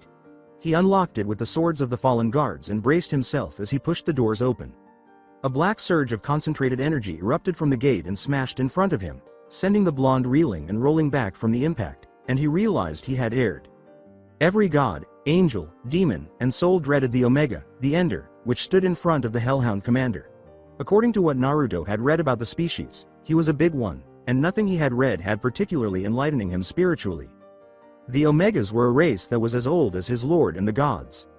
Only the Supreme Being, who ruled over time, death, and life, was subject to their obedience. Their complete viscosity and lack of emotions made them ideal guards. The shifting blade of the Supreme Being and a whole legion of his lord's army, when the creature was already half dead, were the only two things that Naruto was aware of that had ever destroyed an Omega. One of the creature's heads ripped into the ground where he had been standing, and he jumped back. He saw the creature emerge from the black mass, revealing its shape to the lichen. The fact that it had 8 heads indicated how long it had lived. 3 heads were lions with red bloody manes and black skins. Every few seconds, a rooster that looked like it was breathing fire was another head. The next head resembled the head of his standing officer, Cerberus, and was that of a dog. A green viper followed, spitting black tar and poison. The face of a stunning woman with bleeding tongue and sharp canines came in second to last. She was eyeing him like a side of meat, and it seemed that a Domphir had been the closest to the last head born. His blood froze as he gazed at the final head. How? The bastard still seems to stop me at every goddamn moment in my life, even after I totally destroyed him. You must be furious with me because he has teamed up with the one creature that can easily tear me to pieces. What on earth is causing Karma to be so upset with me? Naruto recognized the final head, and his mind roared out. Since it only had the bastard's head and 3 of its tails, it was the Kyuubi, or, more accurately, a part of the fox. He sincerely hoped that he would not have to deal with any fox reincarnations in which it had become more powerful. However, he was let down once more. When the blonde bounded back from a huge reptilian foot that destroyed the area where he had just been standing, the fox saw him and its ugly mug turned into a smile. After rolling from the shockwave, Naruto saw that the door's chains were reorganizing, indicating that he had a means of subsistence. To time it perfectly with the speed at which the gate was closing, he needed to hold off Mr. Fluffy Scaly Hairy Kill Me Monster for at least 10 minutes before he had 2 minutes to get through and the gate close. All he needed to do was slide into the closing gate and hope the damned creature wasn't here when he returned out this end. With a sigh, he called forth a massive scimitar made of copper and black metal. Then he began the battle of his life. The lion. Pawed front foot swiped Naruto's back, and he rolled to avoid a scorpion stinger from its back. The other 7 stingers that hadn't lunged at him were blocked by his swing as he rose from his roll. He kept cutting and slicing until his scimitar broke again. Actually, it was his 11th during the battle with the Omega. The reptilian foot sprang forward, destroying a good half of the entry hall, and he leapt away. Naruto felt his body suddenly seize up and fell to the ground just as he was ready to dive away again. And in the midst of a battle, the head of the torture unit was calling on him. Given that the son of a bitch possessed the talent of foresight, his timing was truly terrible. As the unit head persisted in attempting to call upon the terrifying creature, Naruto gaped as it towered over him, beaming at its now helpless victim. He was so close that Naruto only had a moment to think of a way to save him. He willed the remainder of the Necromecon's page into his body and changed after suddenly realizing that it would be difficult to maintain a low profile if he left the Omega here anyhow. The power of its prey spiked, far higher than anything it could sense in the immediate vicinity, just below the creature's own level, and the Omega halted its attack. Then, as the blonde got to her feet and faced the final beast, he felt a power that appeared to have come from its creator add to the enemy until it was stronger than it. The Omega's heads roared in outrage. The blonde's natural demon form had vanished, permanently augmented by the Necromecon's power. He was still based on lichen blood, but he didn't look nearly as much like it as he used to. The blonde was now the hunter instead of the prey. Naruto had grown to a height of 7 feet. He was barely covered by his skin due to the evolution of his original form muscles. He was now only dressed in blood-red samurai pants and had lost his armor. There were startling white striations all over his midnight black fur. His blonde hair had turned into a mane that was entirely white and covered his neck and scalp. His teeth were now larger than Nix's own pet lichen, and his lichen head was larger. It would take some time to achieve a new level of suppression while the lichen was fully in control, but the watch that was still dangling from his waistband had reached its limits while he was at this level. Even the emotionless beast was frightened by the unholy rage that burned in his eyes, which had returned to their original color when he was alive. He crossed his paws and flexed his hand. Then he fell forward and was gone. The now stronger demon appeared in the air with its foot still in the position of a kick, leaving the Omega unsure of what to think until it was hit and sent crashing into the wall on its right. Then it vanished into thin air and landed atop the Omega's head. With a tremendous stomp, he slammed his foot down, and the 8 heads of the beast crashed to the ground, shattering the walls. Jumping to the viper's head, Naruto pushed his hand through its weaker soul, killing one of its heads and significantly reducing its strength. Then he went to the front reptilian leg, tore it from the joint, and used its scorpion tails to beat away the enraged creature's swipes. Then he pushed it horizontally, killing the Domfiers and 2 lion heads. As Naruto stood face with the fox and the dog, smirking and making the fox angry while the dog proceeded to try to rouse and heal the defeated heads, the beast fell to the ground. As the dog finished healing the viper, even though it was in no shape to aid the once blonde demon, the fox remarked, "Boy, you will die. I may have let you get the drop on me last time and allowed you to beat the body I share with these fools this time, but know this: I will end your existence, and no god will step forward to help one who goes against them." Naruto merely grinned as he observed the vanquished creature. A god could easily annihilate this beast because it was still below the level of the one he had been so terrified of. Unless he collected more Necronomicon pages between now and then, he would have to be concerned if it gained roughly 10 more heads. Then, dragging the weaker Omega with him, he collapsed forward onto his hands and knees and vanished into the gate. In the creases of time itself, the one place no one had ever been, was where Naruto stood. If he wanted to hide on the human world without worrying about being discovered, he needed to use this to travel to the world where he had to have someone seal him and take away many of his abilities. He searched until he discovered what he was seeking: his life's purpose. He smirked as he changed back into his original form and flew across the planet in search of the 4th Hokage of Konohagakure, the only seal master he knew who might be able to do anything with a demon of his level. Returning to Earth, Raven scowled as she deflected one Johnny Rancid's blasts. Even if Robin's martial arts were dismantling him, his powerful shotguns were real pain. She observed how Cyborg and Starfire's combined efforts caused the bike he and Robin had been dueling on to crash to the ground, instantly disinteresting him in the fight and making him lament the loss of his cherished vehicle. Raven watched as Robin delivered the final blow, knocking the madman out, and Beast Boy tackled him down. She felt his presence just as she was about to tell them to return to the tower. She searched everywhere but couldn't find the source. She was certain that Naruto had been there. Recalling the vial of his blood on a silver chain she kept under her leotard, he was the only person she worried about enough to stop what she was doing and try to sense him out. "What's wrong, Naruto? Why are you resonating right now? Wherever you are you in danger?" As the police van's bars closed and they departed for the tower, she thought, "I wish I knew if I could help you." As the Leaf Village's residents rejoiced in their triumph in the most recent Shinobi War and praised the Cage for defeating an attacking force of at least 3,000 Iwa ninja on his own, the wind howled. Nothing could improve their lives more. Naruto regarded the populace with disdain. The best of this village had already been born and killed, so they didn't deserve the gift of life.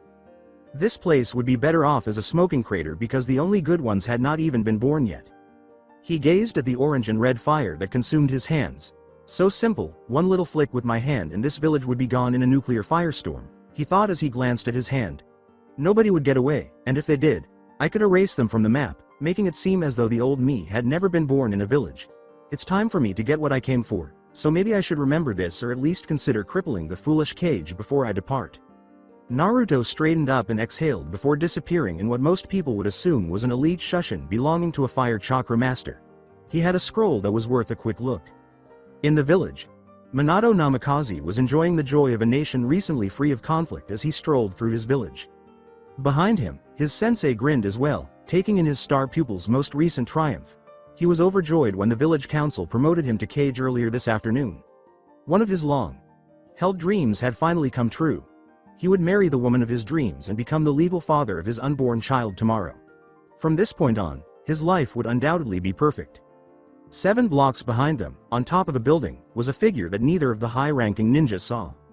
Though he couldn't, the figure considered tearing both men to pieces until he was certain that not even their souls would survive. Regardless of his hatred for the man who had gotten the woman pregnant.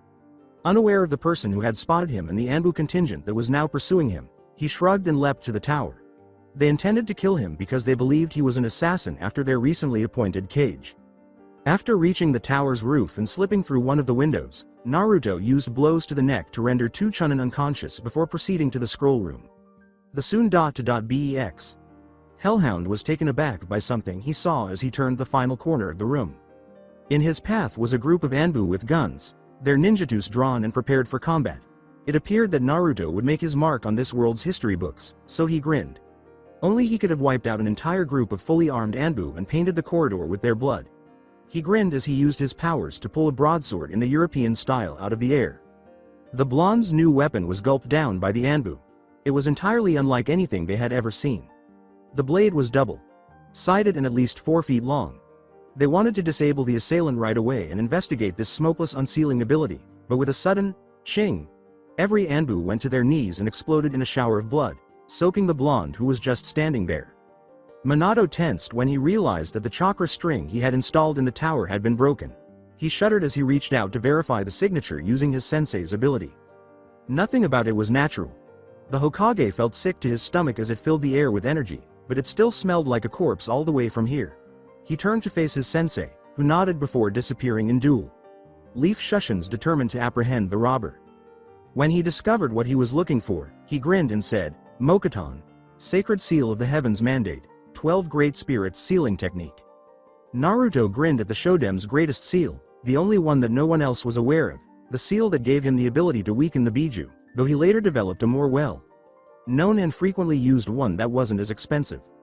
The cost of a human soul that a demon had indicated, since the person had been valuable to Naruto during his life, even though they passed away 5 years apart, he had brought the one soul he had personally collected after determining it was a human's soul. The soul of the only person who trusted him while he was alive, he had protected throughout his entire unlife. Never having gathered his equipment after the fight with the Omega, Naruto took the soul out of the pocket of his samurai pants. He continued to wear the transformed slacks and would retrieve his revolver and other belongings when he returned through the gate. Using the blood of the deceased Anbu and his acquired soul, he hastily established the ritual. All he needed was himself to seal it onto. When his demonic energy jump began, he lay down in the middle. The process was almost complete when he sensed his unwanted visitor. When Minato and Jiraiya ran to the room containing the scrolls, they noticed that the door was closed but that light was coming from the cracks. They both beat on the door with chakra reinforced attacks, but it wouldn't move until the Hokage used his trademark Rasengan. Naruto felt the ceiling was finished and stood up. He heard them pounding on the door and glanced at his creation. There was a big coiled chain on his stomach, with kanji for power at each of the 5 links. The chain ended in the middle of his stomach, where a big black symbol for bind was visible. However, he noticed what appeared to be a shifting piece of paper with a skull on it when he looked at the top of his chest. Since he had absorbed the page of the Necronomicon, he surmised, this symbol had been present. His soul fire, his weapon materialization, and his ability to sense the sinful had all been locked away in the seal, but he only needed to focus to unlock them. He nodded, feeling all of his normal abilities open to him. He was still fireproof, which was advantageous. Unfortunately, it appears that he also had the ability to enter mines that were sealed off. Even though his tremendous speed and strength had significantly decreased, he was still far more powerful than any creature he would likely face on a daily basis, which made him happy. 2 unexpected events occurred that he had not anticipated. First, his natural hair color had returned, and he no longer had the bleach white blonde shade he had acquired in Hell. Second, he felt an unexpected sensation inside of him. Naruto sensed that the memories of his life were returning to him. Since the room being entered had broken the seal, he was considering a solution. Now that he was stuck with the seal the way it was, he growled. When the door collapsed and they noticed the intruder, Minato had one of his 3-pronged kunai drawn. A seal sequence of blood surrounded him, and it seemed that he had just been interrupted. At a speed that neither ninja could match, the enemy leapt up and launched an attack. Smirking, Naruto used the patented Konoha Senpu on the legendary Toad Sage, sending him straight out the doorway's remnants after choking the fourth and slamming it into the ground. Before jumping out of the window and into the village, he grabbed the fourth's three-pronged kunai and fastened it to his father's sash, directly into the Sandaime Hokage's waiting grasp. Sarutobi confronted the lone intruder, who had no small feat and had apparently just used taijutsu to defeat two cage-level ninja. 6 Anbu battalions emerged as he clasped his hands together. With a loud laugh, Naruto yelled, "You are under arrest for assault and infiltrating the Leaf Village." He then shocked the old cage and the 2 recuperating ninja above by summoning a ball of hellfire to his hand. All of the ninjas rushed forward as the blonde threw the ball at the feet of the fourth and vanished in a burst of flame. "Sorry, the person you have tried to arrest is apparently not listening. He sends his regards and asks you kindly not to be fried by the fire he was about to throw at your cage." Returning to the Gate of Time. Gazing at the 2 lifeless bodies of the door guards, Naruto left the gate. He intended to flee and spend time with his raven, his stunningly beautiful raven. As he disappeared down the hall to his house, he nodded. He sighed as he surveyed his villa. He liked it here and would just have to construct another. Knowing he had only a short time before they realized he had gone rouge, he gathered his coat, gun, flask, and other belongings before he began running for the portal to the human world. Then he recognized the sirens' cries coming from across the streets. They would attempt to stop him. Naruto tore weaker demons to pieces as he walked through the streets. Apparently, the riders had also been sent to stop him, so he took refuge in a few of the buildings. As the enormous worms they rode spat mouthfuls of acid at him, he was forced to hide behind a number of buildings. He killed a number of the riders as he vanished into the former Hellhound organization office, but he didn't stop. The building had been deserted, so Naruto halted. He ran for the portal room, but Cowl, his rookie.in training, stopped him. Cowl held 2 flaming HK.45 submachine guns in front of him, facing away from his master. He was wearing Naruto's leather jacket, or more precisely, the coat of the S&D unit's leading officer. Or the one he kept here, anyway. As he faced his leading officer who had gone renegade, he spat out a small amount of fire to the side. Over the length of the corridor, the 2 remained facing one another. Cowl had both of his submachine guns ready, and Naruto's hand was in his Samaritan's grasp. After wrapping his hand around the grip and shaking his head, Naruto saw a flaming bullet fly less than an inch from his head. As the rookie cocked them both once more, he scowled. They were now on full automatic, he realized, and it would hurt to be shot by one of those hellfire bullets. Cowl stared at him until he spoke. "Why, sir? Why would you give up your life here? Demons of all kind looked up to you. You were Cerberus's shining pupil. You the one who did battle with the Olympians Apollo and Artemis on their own turf and deflected every one of their arrows. You, the one who stole the angel Gabriel's sword. You the one that our master most treasured. You the one that decimated an entire army of killers on the planet Heroica. You the one who trained the entire 9th Division of the Special Squadron. You are the one who made the name of being a hellhound proud, and now you would betray us for what? A human? They're rodents, sir. They don't deserve the shining affection you have graced them with. They don't deserve you." Cowl roared as he let his guns blaze and his boss was killed by bullets. When Cowl approached his master with his guns in his head, Naruto remained motionless. He placed the barrel to his master's head and spat out another flaming chunk of brimstone. However, he wasn't prepared for the body to turn to sand and reveal a corpse with a rib cage that was destroyed. He heard his master's Samaritan click just as he was ready to jump up. Cowl shuddered as his master said, "You're right, Cowl. I did all those things, but just because I'm leaving doesn't mean I won't do my job, and perhaps I can make my loved one's life better with my actions." He then fell forward. Naruto glanced down at the newcomer who would undoubtedly replace him. Naruto had simply slammed the grip into the back of his head, rendering him so unconscious that he wouldn't wake until he was long gone, but he wouldn't die. He turned and went down to the exit station in the hallway. He was aware that he would not escape unscathed because he had one more to go. After putting his gun back in its holster and calling forth 2 hunting knives, Naruto entered the room prepared for what would likely be his final battle in hell. The Tower of Titan. Raven sat quietly in her room, meditating on everything. But she was incredibly tense. She was aware that the blonde would require her more than anyone else when he returned to the world of Earth. Her lover, yes, the one she loved, would arrive very soon. In fact, his energy was already practically reverberating through the air. When he got there, she would be prepared. In the portal. Equipped room. Opposite the person who could still stop him was Naruto. Reverting to his original form, the black skinned demon loomed over the blonde, his red mohawk blazing. One of the few items Naruto wanted to take before departing for Earth was in his hand. The Blade of the Dead is a scathe. Naruto knew only one thing that would be able to locate him in the human world. The butcher's cleaver with the black handle, because it was made from one of the pieces of Nebuchadnezzar's spear. The master cleaver, see Fable 2, had the ability to sense anything. His battle chain, which had the shard on the end, was sharpened to the point where Naruto could impale anyone and the shard would remain there until he willed it to. This was the only other weapon in hell that shared a shard. The best weapon available to someone in his position.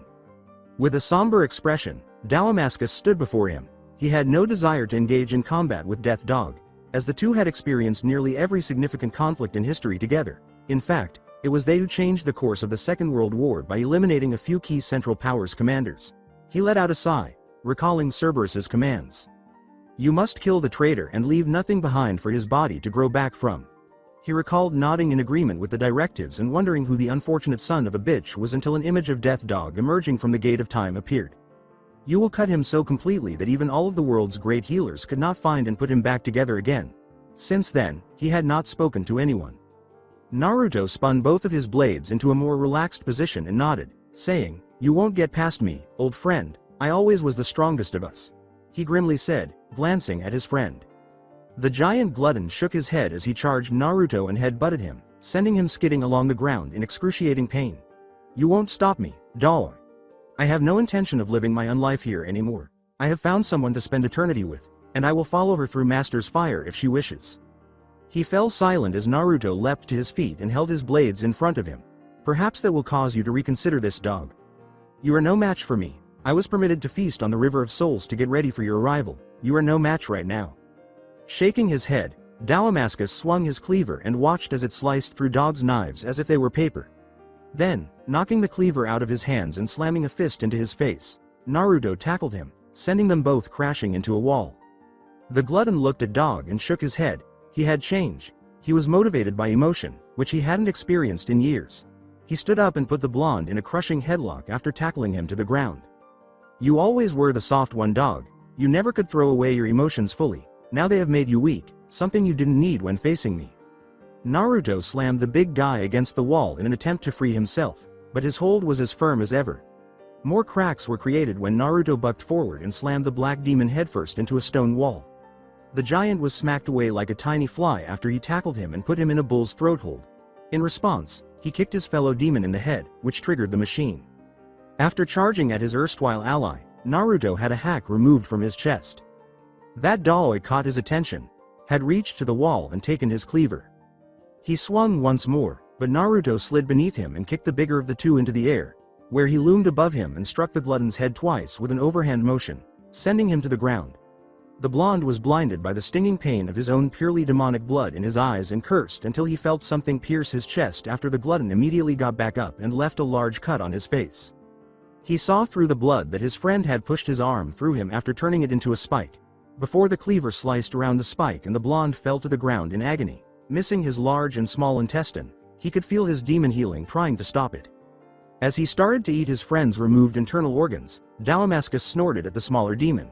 He took hold of the blonde and pressed the cleaver against his throat, causing more of his lifeblood to drain from his body. As Damascus stepped forward to listen, Naruto nodded and asked, Any last words, old friend? Naruto said, spitting blood from his mouth. The glutton retreated, sorry for this, and pondered whether the blonde had lost consciousness due to the blood loss until he heard a click that he was all too familiar with. The barrel of the Samaritan was glowing from the combination of the explosive round and the blonde's added hellfire when he looked at it, aimed dead center of his chest.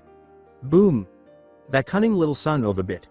The glutton fell across the room and struck the wall, bleeding from a hole the size of a manhole in his stomach. After dragging himself to his friend's body, Naruto picked up the cleaver and slung it on his back. He then gathered his belongings by the door and, after setting a huge stone bar down to prevent it from opening, he proceeded to the point where the portal was about to collapse. Just as the portal sparked and carried him away, he fell into it. For now, safe. Now he was returning to his beloved world. The Death Dog hoped that everything would go smoothly for the first time in 1,000 years. But given his history and good fortune, he knew that things would not be simple. Raven was sitting on the roof meditating when she experienced the sensation of a truly powerful being entering this plane. It was as though the world were being ripped apart at its very edges. She opened her eyes to see something fall from the flaming disc that had opened above the tower. She watched as the figure descended faster and faster until the helipad's ruthless steel stopped it. She got up and approached it, curious about this creature. With the power Naruto possessed when he was last here, it didn't register. She proceeded to the now visible human body after climbing the stairs. Her chest constricted at the sight of it. He referred to himself as the blonde dog. Anyway, he was all but dead. His stomach was gone, his upper chest was punctured, and the skin on his sides was the only thing holding his two halves of the body together. He was bleeding heavily from a number of nasty cuts on his face, including one that ran from his crown to his chin. His arms appeared to have been dipped in acid, but they were gradually getting better. His body was covered in bruises from what appeared to be a beating by a mob. She knelt beside him and attempted to cure him. She was unable to use magic to heal him because her powers were ineffective. Her eyebrows shot up as she checked his pulse, which was moving so quickly that it was essentially one long, powerful beat, and she scowled. What is he? He has an impossible pulse for someone in his condition. As the blonde's eyes opened feebly in the intense sunlight, she thought.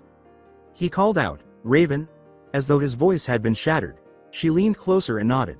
With a smile on his face, he closed his eyes and dozed off. When the blonde's breathing slowed but continued, Raven became alarmed. Despite what he might believe, her bedroom was the safest place for him, so she hurried to take him there after taking a quick look around. As the two disappeared into the tower's walls, she summoned her abilities to protect them. With the exception of missions and the occasional excursion, Raven hardly left her room during the ensuing weeks. Her teammates noticed something and were en route to question her about it at this very moment. Robin knocked and they all stood outside her door. In an attempt to get the telekinetic to leave her room, the boy wonder knocked again and said, "Raven, are you in there? We would like to talk." Raven glanced up from bandaging the blonde. She did this on a regular and almost obsessive basis because it was all she could do for him. He was given a place to rest in the corner of her room, away from the door, by her bookshelves, which she had made out of extra blankets and pillows from the hall closet. She got up, pulled up her hood, and walked to the door, giving the unconscious blonde a worried glance before opening it. To the surprise of Robin and the others, Raven appeared at the door, which barely opened. She asked, glancing at the four. Starfire turned to her friends and asked, "What is it?" As Beast Boy attempted to peer past her into her room and Cyborg nodded, she said, "We just wish to know why you have become the more of isolated and seclusion as of late. Is everything well?" Cyborg turned to the Beast Boy, who nodded, and said, "I am fine, just had a lot on my mind." Robin was unfazed. Starfire nodded as the other two demonstrated their desire to assist her. "Do you want to talk about it? We're your friends, Raven. We are here to help you." The group nodded as the door slid shut and Raven vanished inside once more. She stepped back and shook her head, saying, "I am fine. Just need a little time to myself." After hearing them all go, she turned to face Naruto, who was now sitting up. He looked around, his bleeding bandages half falling off. He grinned as he saw her. Raven turned to face him and let a smile spread across her face. He was at last free of that coma. Like slumber. "My dear Raven, it is a pleasure beyond words to be able to see you once again." She rushed to him and put her hand on his arm. His smile turned to a wince as he felt the skin tug over his fresh scars. "Are you all right? Is there any way I can help?" he asked. After realizing this, she started to rewrap him, but he stopped her. As he asked her, she turned her head away. "How have you been, Raven? Are you all right? I can detect a hint of sadness emanating from you." She still didn't know what had happened to cause him to be in this state, which is why she had been so concerned about him. As she heard bone snaps and cracks, she forced these thoughts from her mind. He was resetting his bones, and she turned to stare at him in alarm. This time, Naruto ignored the pain as he placed his bones in their proper positions and grinned at the sorceress. His muscles tightened and coiling to a level only he could achieve. He flexed his arm and scowled. Raven saw his body exposed as the blankets slipped from over him. With the exception of the red raw mass that was his abdomen, it was still as muscular and tan as she had last seen it. She couldn't even begin to comprehend the extent of his agony. Any other creature would have simply given up and waited for death to devour them, so she considered it a miracle that he was able to persevere through it. After removing the remaining used bandages, Naruto attempted to wrap himself in the fresh ones, but the blonde was still too weak to complete the task. He snarled as he made a valiant effort to overcome this handicap but was unable. Raven felt her heart tearing as she watched this. He was too proud of himself to acknowledge that he was weak enough to likely lose to a regular thug. She approached him and knelt down, taking the roll from his begging hands and carrying on with her previous task. The fact that he could still rely on her despite his strength and willpower was a blessing rather than a burden to her. She was still unsure of how to approach him about how his trip through the portal had hurt him so much. Raven was bandaging Naruto as he sat there. He felt that he was not deserving of this. Despite his love for her, he had killed more people than she could ever know and more than he would ever want to tell her. Simply put, he was a killer. Several centuries ago, he had accepted this fact, but now, with her, he felt afraid. How would she feel about him? Would she hate him for his actions? Had he been entirely one-sided in his escape from hell? If this were true, there would be no way for him to return. Raven gave him a look. She had been suppressing and denying her feelings for years. When she did this, she had a slight tendency to be an empath, and she sensed that the blonde death dog was harboring feelings of regret, mistrust, and terror. She turned his face to face hers as she wrapped the remaining bandages. She was devastated by what she saw. Despite his best efforts to conceal it, the boy in front of her was utterly and totally broken by his past. It exhibited a striking likeness to a criminal in the spotlight. He was unsure of what to do. She reached out and gave him an embrace, doing the only thing she could think of. Naruto returned her hug after sensing her embrace. He was never going to let her go. He had only one true home, but he loved her so much that he fled from it. His eyes started to well up with tears as he held her. Instead of crying water, which is a human characteristic, the hellhound clung to her while sobbing blood. The heat from their combined touch was more familiar to him than any other place he had ever been, and he didn't care if he was crying. The blonde held her while Raven sat there, sobbing dryly and rackingly. His tears were replaced by his blood when she reached to wipe them away. She pulled herself closer to him as the thought raced through her head, he really isn't human, he's a demon like me. She could love him, no, she did love him, and they were more alike than anyone could ever realize. For an indefinite amount of time, Naruto and Raven sat there, with each hour seeming like years and each minute like days. They were held by a loved one, something they had both largely missed throughout their lives. However, since they now had each other, that was behind them. Naruto simply picked Raven up and put her to sleep in her bed after she was exhausted from the tears in her eyes. He sat at the foot, his face watching her while his body faced the wall. He just wanted to be with her now that he had had enough sleep. The blonde was gone when Raven woke up in the middle of the night and turned to face her. He was gone from his palate, too. When she quickly checked it, she sat up straight and took another desperate look around before attempting to find him. He was in the ops room, and she found him almost instantly. Wondering what he might be doing, she got out of bed and wrapped a robe around herself before approaching him. Naruto sat on the couch and looked out at the city through the glass wall. He had a cleaning tool in one hand and his Samaritan's trigger mechanism in the other. On the table he had taken from his lover's bedroom, he was reading a book called Magical Relics of Samaria. He had been reading the stack of books on the table and doing other things for the past 7 hours or so. Hearing the sounds of bare feet approaching him, he twitched his head. Feeling her, he exhaled and returned to his work. Raven walked into the room and looked in the direction she knew he would be. He appeared to be reading something and was not aware of his surroundings. He glanced up at her as she circled the couch. "Couldn't sleep, huh?" she asked, shaking her head as she sat down beside him and observed him maintaining his revolver. With a gentle grace she had hardly witnessed outside of someone clutching a treasured object, his rough hands moved over every inch of the weapon. Like Cyborg, her friend, and his T-car. He gave the gun one last careful examination and reassembled it. Then he spun it by the trigger guard and snapped it shut before extending it to her. Raven had observed Naruto as he examined his weapon while performing maintenance on it. She gazed at it as though it were something she had never seen before. He passed it to her after spinning it to ensure it was totally secure. He smirked at the glance she shot him. "What in the hell am I supposed to do with this?" was the general idea. Startled by the weapon's weight, Raven removed the gun from her lover's grasp. A moment ago, he had spun it as though it were weightless and composed of glass, but now he was holding something that was most definitely not. It was heavy, and as she looked at it, she wondered what the blonde had used it for. In a coiled snake ready to bite you, it was stunning. With real names on the tombstones, 4 names, it had an etching that she was certain was an old cemetery. Only enough light was reflected by its black metal to make the outline visible. A red wood, most likely oak, held it in place. It was adorned with a gleaming chain that bore a dog emblem, encircled by a pentagram, and rimmed with skulls of fire. She felt words beneath her hand as she looked at it, and to her surprise, she was unable to read them. As she returned the heavy weapon to the blonde, who spun it once more and showed her the words on the grip, she nodded and asked, "You noticed the etching, Raven? Hein? It states that those who flee will be apprehended, those who hide will be discovered. Those who resist will be defeated, and those who pray to God will be welcomed into the flaming embrace of hell." As she surveyed the operations room, she nodded and said, "This is our creed and the rules by which we hunt, It is essentially the whole set of rules I lived by prior to meeting you." She assumed that since it was her turn, the dishes in the sink had been cleaned and dried. On the table in front of her was a stack of books from her bookshelves, all of which appeared to have been read. Additionally, there was a small bird in the house that kept a wary eye on her, as though it might fly down and scream at her if she approached Naruto. He rubbed her arm and looked up. As the blackbird shuffled its feathers and squawked at her, Raven nodded and said, "Don't worry about Nicholas.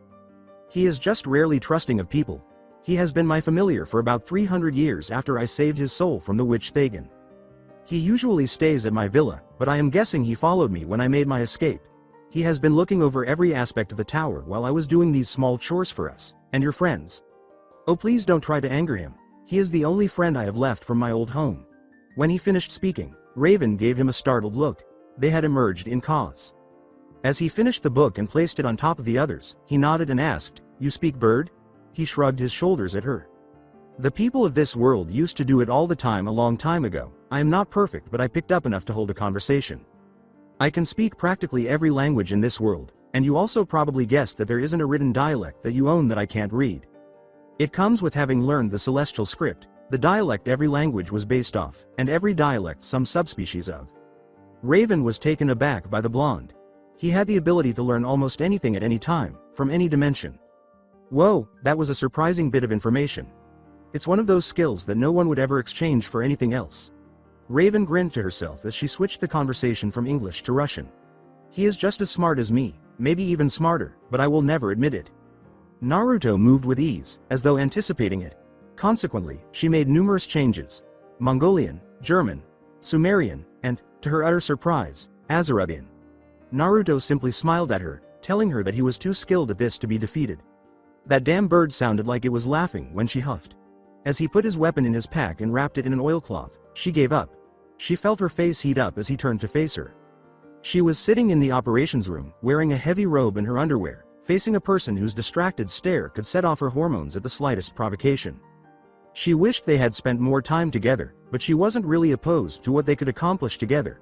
She felt the leather beneath her shifting, and as she turned to face Naruto, she couldn't help but gawk at him once more. "Wait, I don't even know what he is thinking. He could be thinking of what to do later today. Dear Azareth, I am starting to lose my mind to the gutter." His body was relaxed and his eyes were closed. Aside from the godlike physique and the monster tattoos, he actually had a normal human appearance. Her heart slammed into her chest due to hormones, and she wiped a strand of drool from her mouth.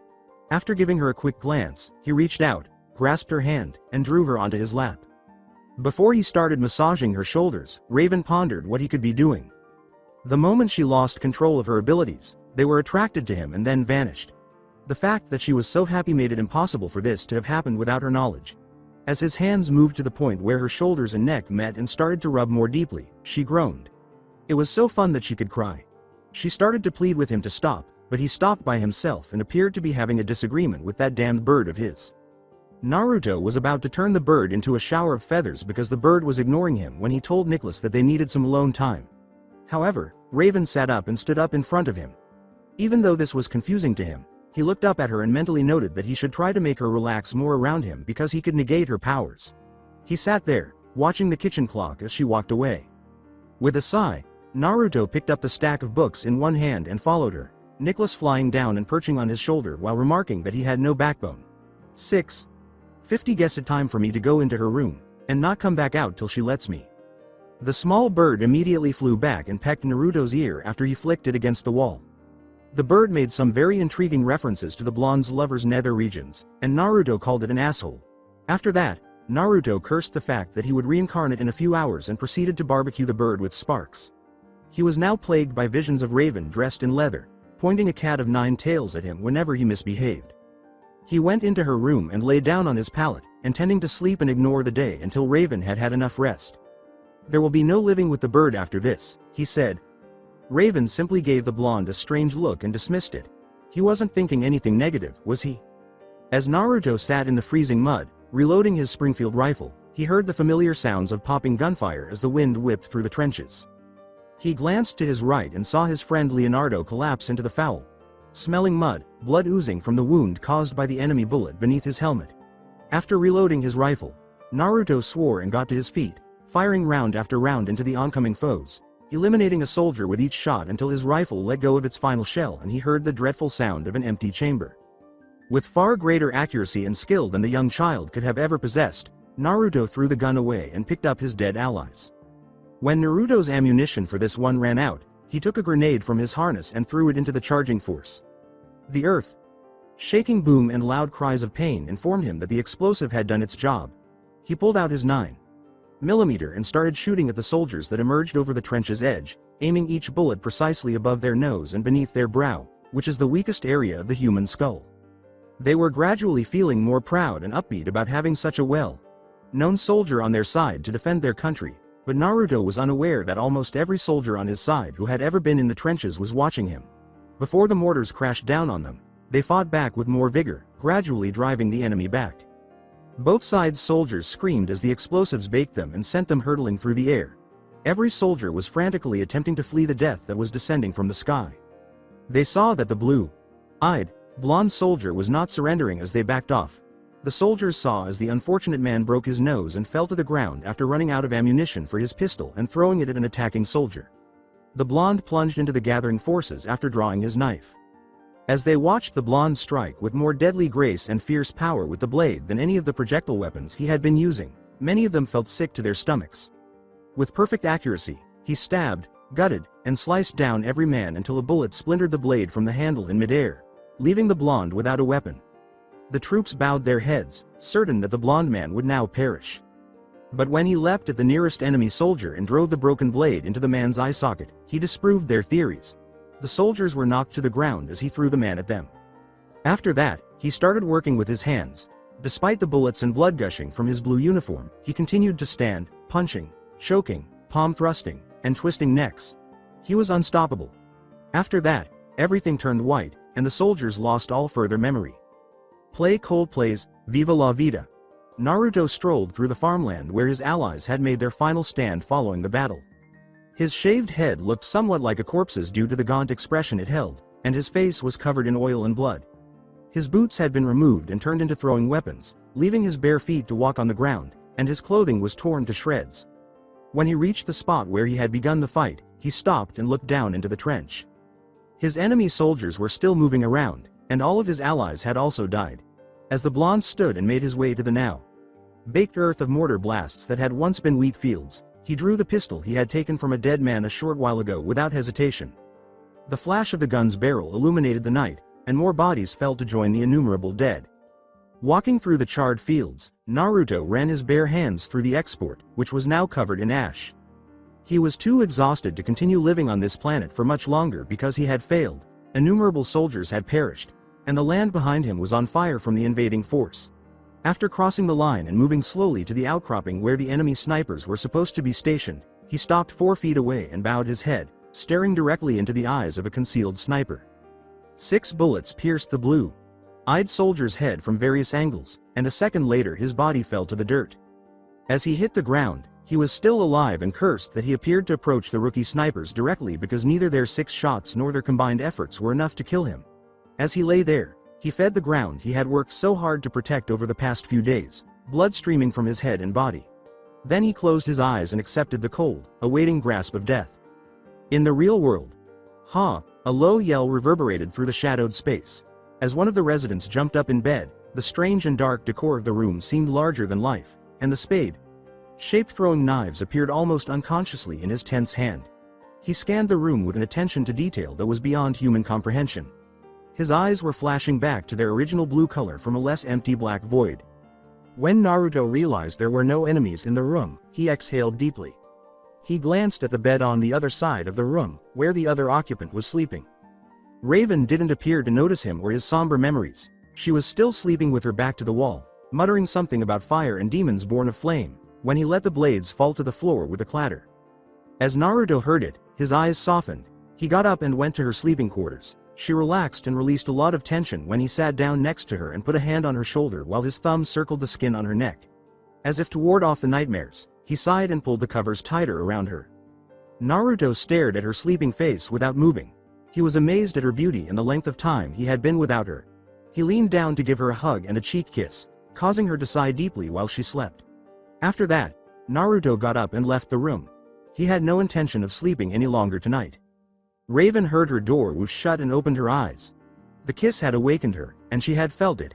As he left the room, she was awake and wondering what was wrong with him.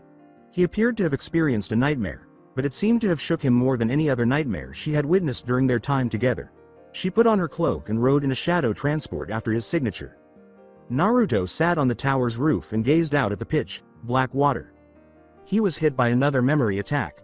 During the early years of his unlife, when he was unable to control the power he had been reborn with, power that had rivaled the fox, this wasn't one of his better ones. All of the friends he had lost over the years were still scarred by it. He threw a stone off the roof and watched with a sigh as it skipped all the way to the city's docks. He turned to see Raven standing in her cloak behind him. He smiled and said, "Not sleeping again, Heim." But she scowled.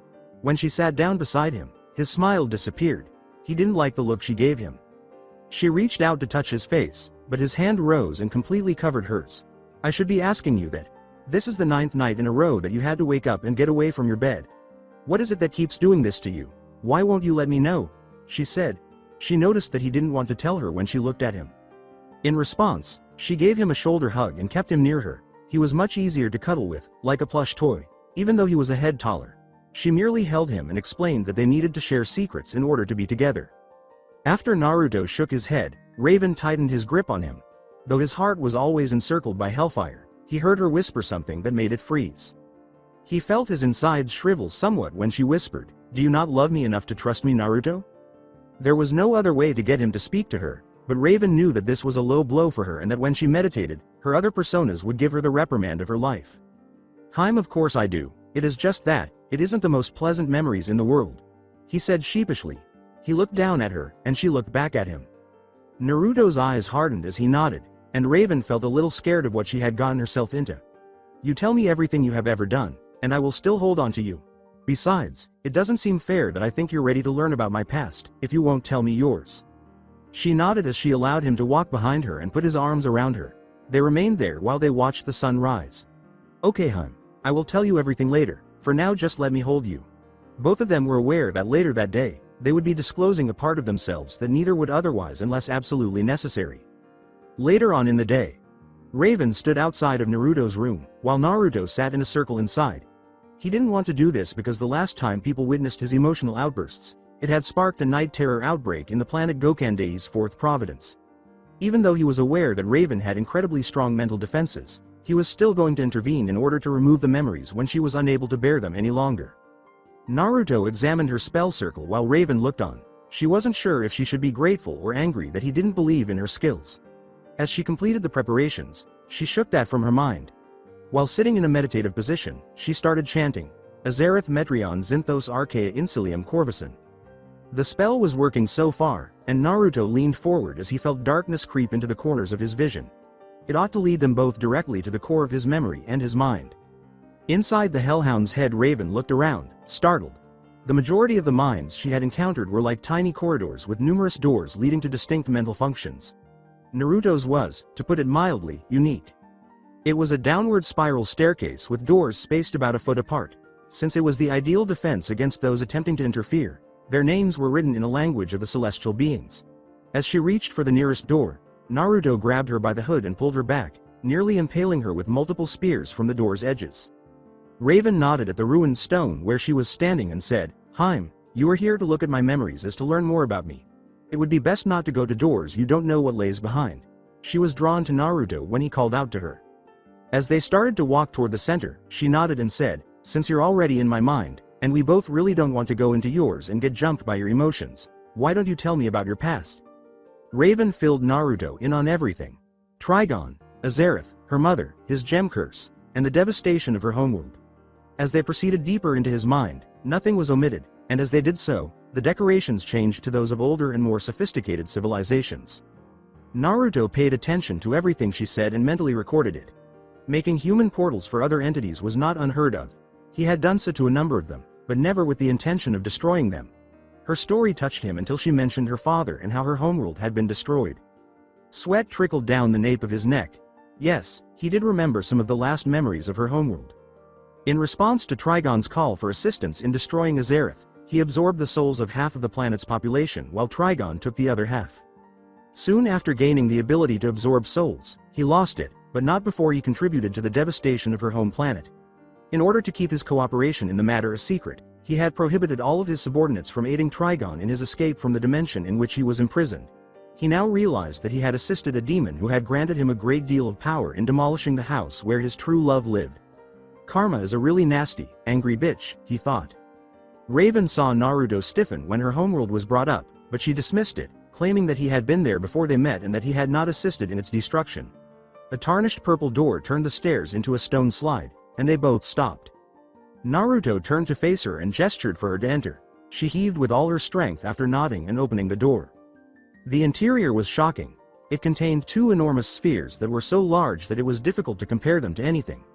They were composed of numerous intersecting rings, and thousands of tiny symbols, each roughly the size of a nail on her little finger, were engraved into the rings. She gave him a startled look. He simply gazed at the objects as if they were the source of all his misery. She glanced back at them, then at him, and he simply shook his head when he saw her shocked expression. I have a lot of memories, and I am not exactly young Raven, Heim. She simply stared at him before she asked, You must be at least 1,000 years old to have this many, he said, shaking his head. Naruto shook his head and said, Raven, Heim, I am 3,960. 7 years old. Raven simply stared at him in disbelief. Naruto, how old are you? Even though he was a little older, he still appeared to be about her age, so he couldn't be that old. Was a demon as old as this world the object of her love? Naruto raised his hands in order to begin this agonizing memory. As a result, the enormous spears began to spin horribly fast until the rings stopped resembling seeds. He closed his eyes as a black stone pillar rose in front of her, saying, The first memory you will see, will be my birth. As she approached, it appeared to attract light, but then everything burst into a flashbang and the viewing began. Raven was standing next to Naruto, who was crouching on a building, looking out at the area where massive light bursts were shooting debris and corpses into the air. He simply pointed to the window of the partially collapsed building across from them as she was about to inquire if this was the location. She grinned as she looked. She recognized the blonde infant as her Naruto right away. He simply reached out and played with his mother's hair without yelling. The light, blue-eyed, red-haired woman smiled at this before fainting from exhaustion. As a nurse carried a baby out to a man who resembled her current lover exactly, Raven watched in disbelief as the doctors gave the women a drug. He gave the infant a serious glance before disappearing into a tangle of foliage. Raven was about to inquire when Naruto grabbed her by the back and hurled her into the light explosions. The man was riding a giant frog when they arrived a second later. It's a toadheim, not a frog. She corrected herself and nodded, and the two of them were facing what she had just seen.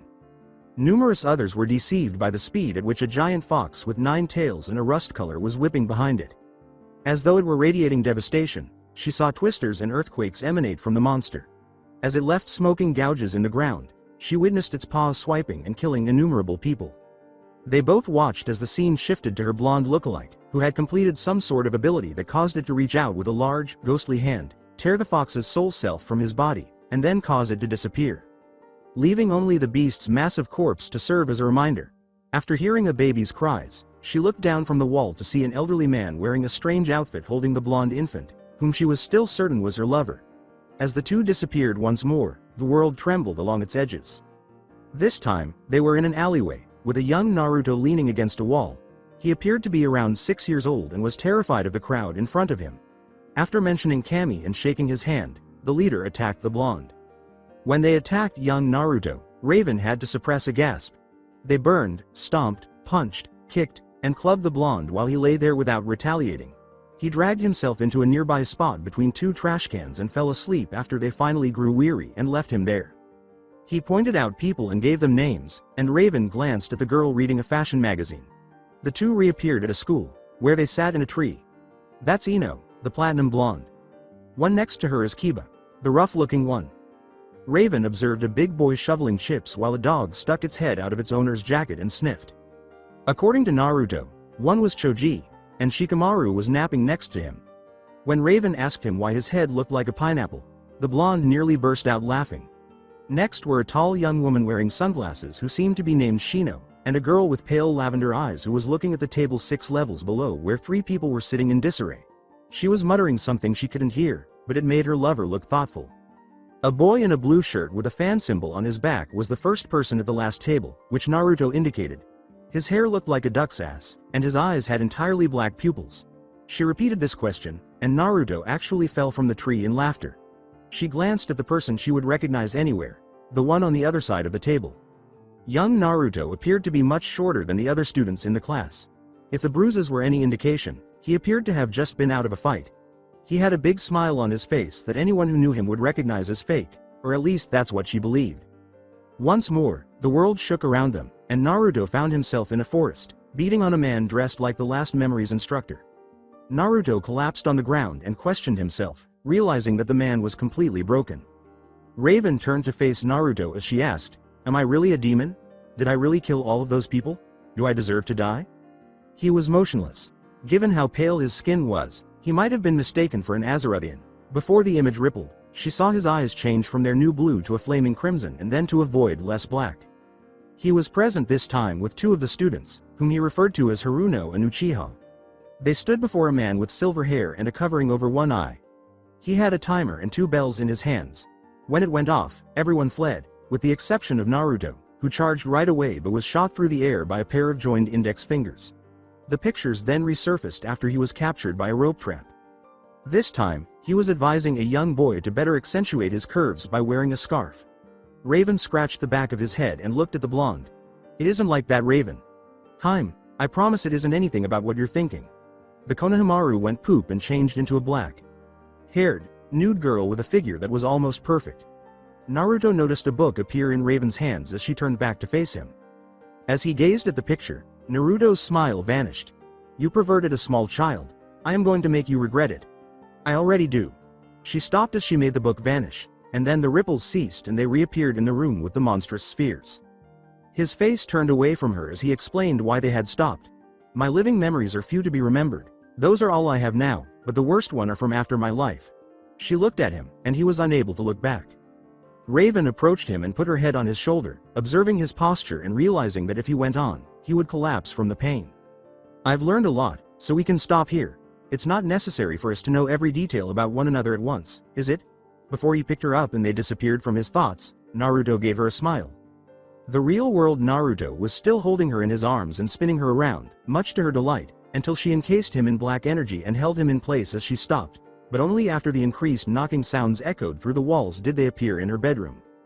As she sighed and walked to the door, he grinned through the black energy, saying, "Don't lose that thought, please."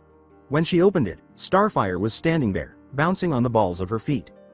"Friend Raven, would you like to come along and maybe gossip with me as we go to the mall of shopping? There's a sale on hair ornaments." Raven turned to face Starfire after glancing back at the still frozen blonde. This would likely continue throughout the day, allowing her to return to Naruto at a later time and carry on from this point. She gave a joyful nod and took off, turning to face the blonde, who gave her a perplexed look. "Give me a minute, Starfire, I will be right out." "You should go out. I'm going. You'll get bored without me because you've already read every book I own and cleaned my room twice." She let him go and Naruto landed soundlessly on her floor before he strode over to her. "We meet back here at nightfall," she said. He picked her up again and brought her face to his. Raven's eyes widened as he kissed her, letting her emotions run wild. She felt his lips against hers and saw one of her books fly across the room and smash into the wall. Naruto ignored this, deepening the kiss and causing her powers to settle as he negated them once more. Raven closed his eyes and kissed him back. Because he didn't know how to use half-demons, Naruto tried his hardest not to turn into his full demon and mark her while he was kissing her passionately. Instead, he just let his hand rest on her neck and felt her blood rush through her body with burning need. He would probably continue this when they returned from their respective city jaunts. He pulled away when he sensed that she needed air. When Raven opened her eyes, she saw that she was kissing his neck, and she pulled away to sway a little and stumble, but Naruto caught her and held her up until she regained her bearings. Raven attempted to continue the kiss, but she ended up kissing something that wasn't his lips but still tasted delicious in her opinion. "How are you able to harm me like that?" She kissed him on the cheek one last time and rushed away so he couldn't catch her, ignoring the burning sensation under her stomach as he smiled at her. When he went to take a shower, Naruto shook his head and discovered that only the girls were gone. He cursed that he would have to skip the shower and went to the dresser drawer, which he had accessed through intense pleading. He put on his jacket and zipped it up, took out his gun, his flask of absinthe, and the roll of money he had from the apartment fire, found his goggles and put them on, then climbed into the air vent and left the tower. Ignoring the flickering lights from the windows, Naruto turned the corner and continued walking down the downtown streets toward the docks, not knowing why, just feeling it. A shorter Asian man was being threatened by two large men in suits, who were about to draw their weapons when Naruto yelled, "Hey, is now a bad moment?" Upon seeing that he was at least 2 heads smaller than them, the giants grinned and charged at him, their arms extended and ready to inflict pain, not realizing that his jacket made them appear scrawny. In a classic example of why he believed it was best to hire expensive and not just outfit giant gorillas in expensive suits, Naruto looked at the giants with a raised eyebrow, deciding that he would give them the first hit because it looked much worse when they were face down on the pavement. Unfortunately for the giant, Naruto was an ex-demon and therefore still had the reinforced skin that the demons needed to survive in hell with, so the left one got to him first and slugged him hard in the jaw. The giant broke the bones in his hand and cried like a baby as Naruto grabbed him by the lapels and slammed him headfirst into the brick wall, causing a ringing crack to reverberate and the giant to slide down bleeding and unconscious. Naruto turned to the Asian man and assisted him in standing up after glaring at him and making him flee. "How are you, sir?" The old man nodded, then looked up and down at the boy, then looked at the fallen giant, then back at the blonde, before taking the offered hand, getting up, and brushing himself off. "How did you do that, young man?"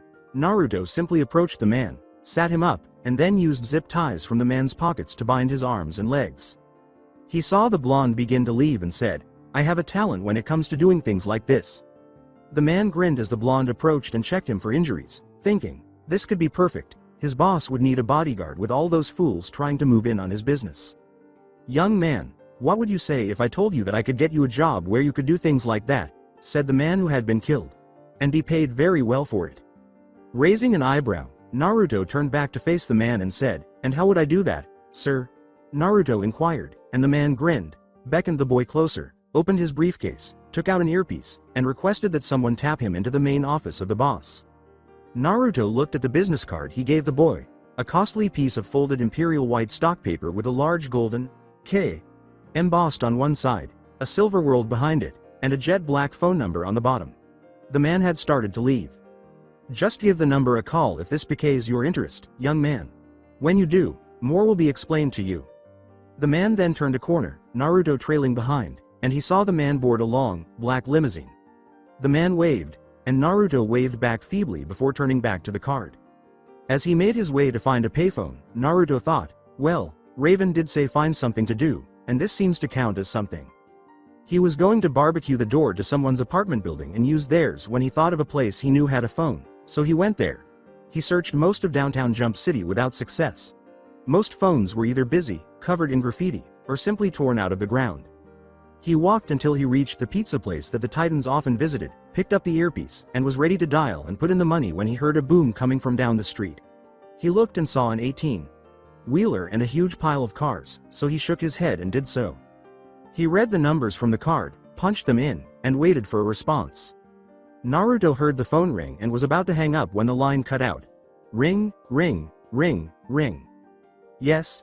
If Naruto had to guess correctly that moment, this was a big man, said the deep, bass-like voice on the other end. He shook out any urgent thoughts and answered.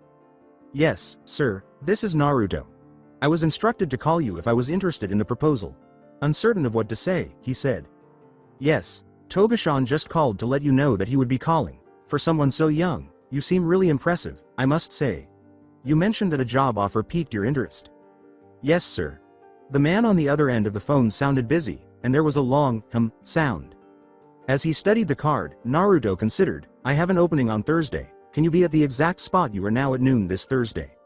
Well, a job will be easy for me to relax with, and I won't be cooped up in the tower so much. I'll tell Raven about it after I see what it is. After all, there isn't even a definite possibility that I will take the job, he said. Yes, sir, I am capable of that. Who am I to call you, sir? Naruto inquired in the hopes of receiving a name. At the very least, something to start with. Naruto was now certain of his earlier guess after hearing the man laugh in that deep bass voice. Yes, how silly of me. Young man, you can call me Kingpin. Just Kingpin, the voice said as the call came to an end and then hung up. He had just gotten through to the tower, where Speedy replied, We got the info, Robin. Anything else we can relay to you in exchange? Robin sat in front of the computer in the ops room, sharing any dangerous criminal activity with the other Titans around the world because he hadn't heard from Titans East in a long time and it was starting to worry him. After shaking his head, the young crime fighter stopped.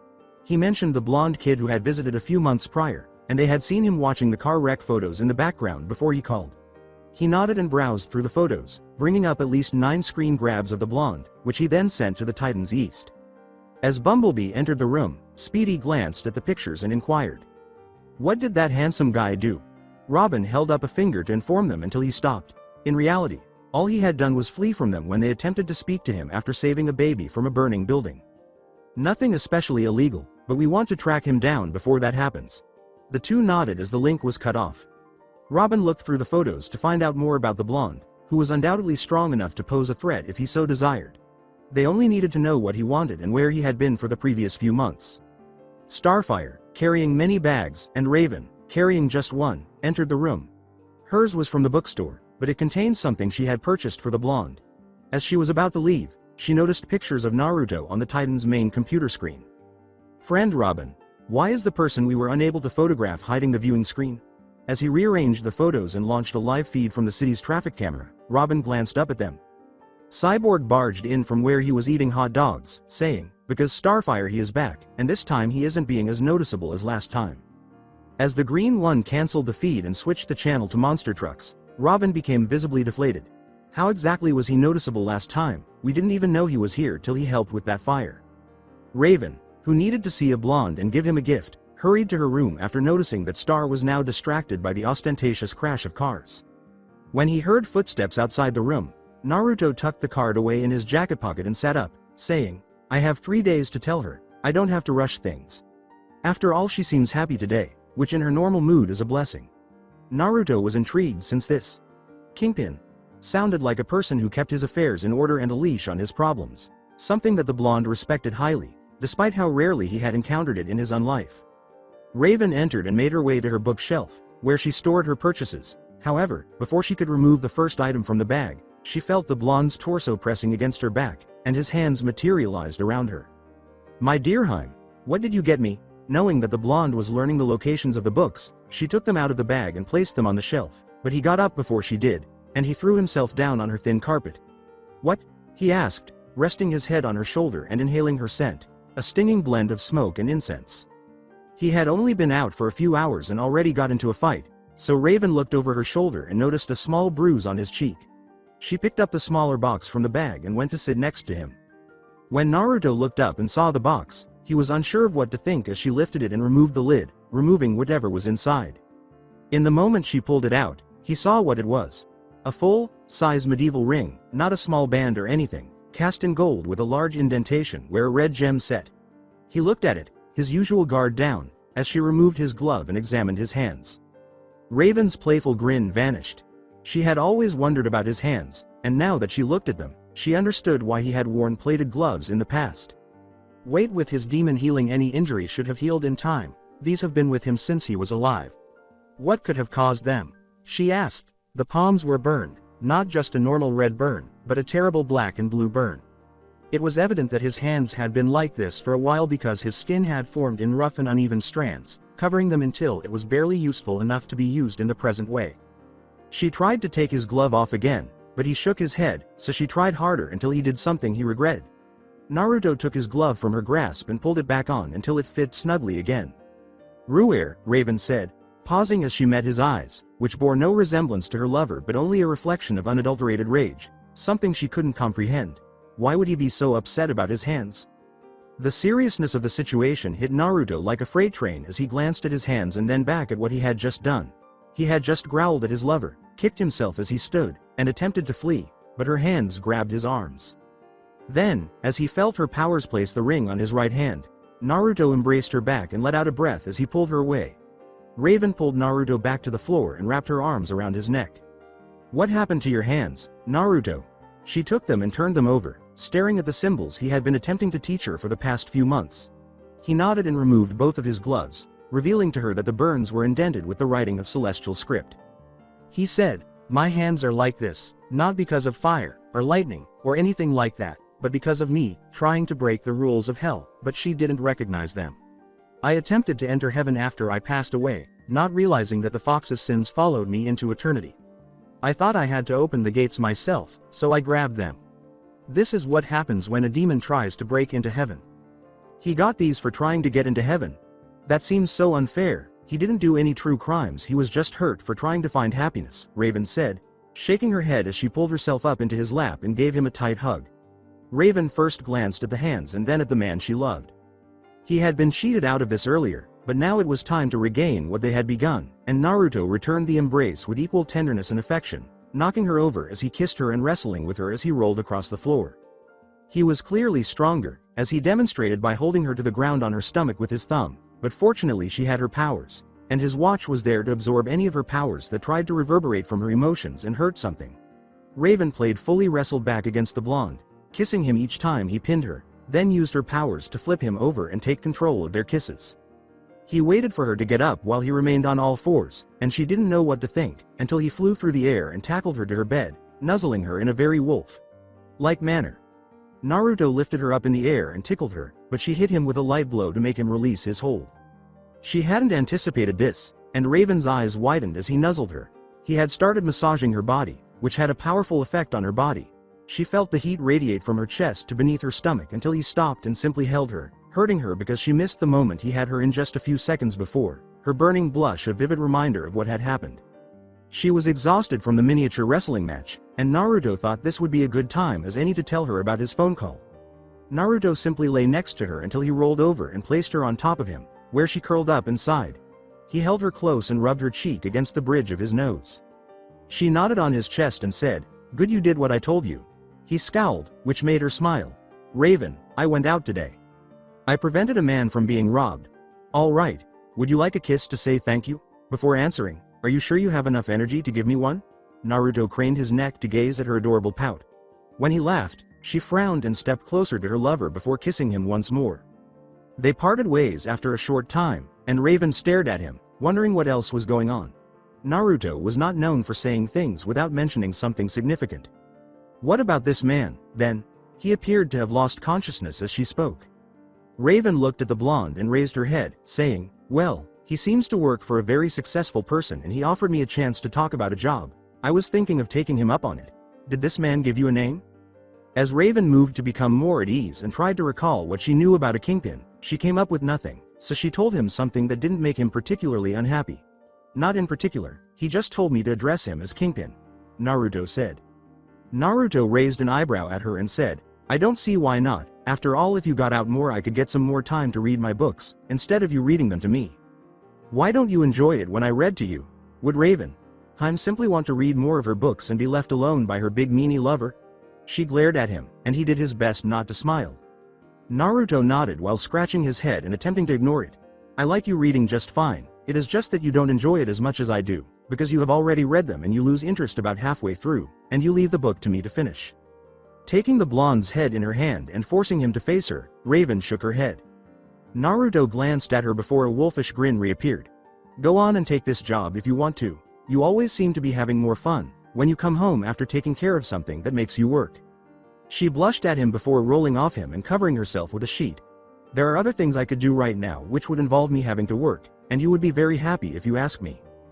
"Good night," she emitted, attempting to block out whatever the blonde had been contemplating, which, in reality, she had been contemplating as well.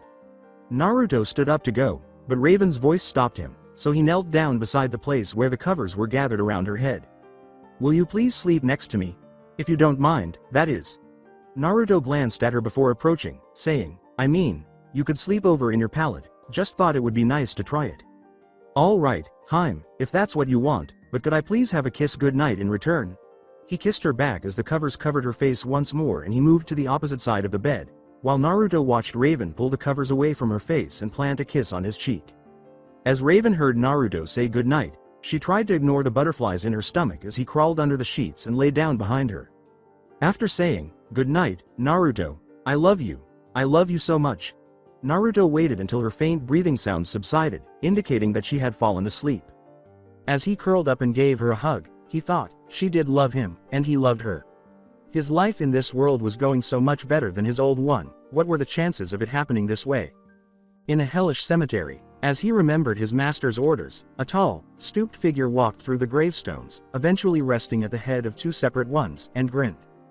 The grave ghoul grinned before heading to the file room, where he discovered two souls who were more than capable of defeating our death dog, as they had all come dangerously close to killing him during his lifetime.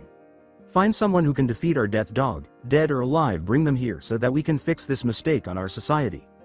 May the sleep of Ninja Team 7 never be disturbed, and may they be reborn here.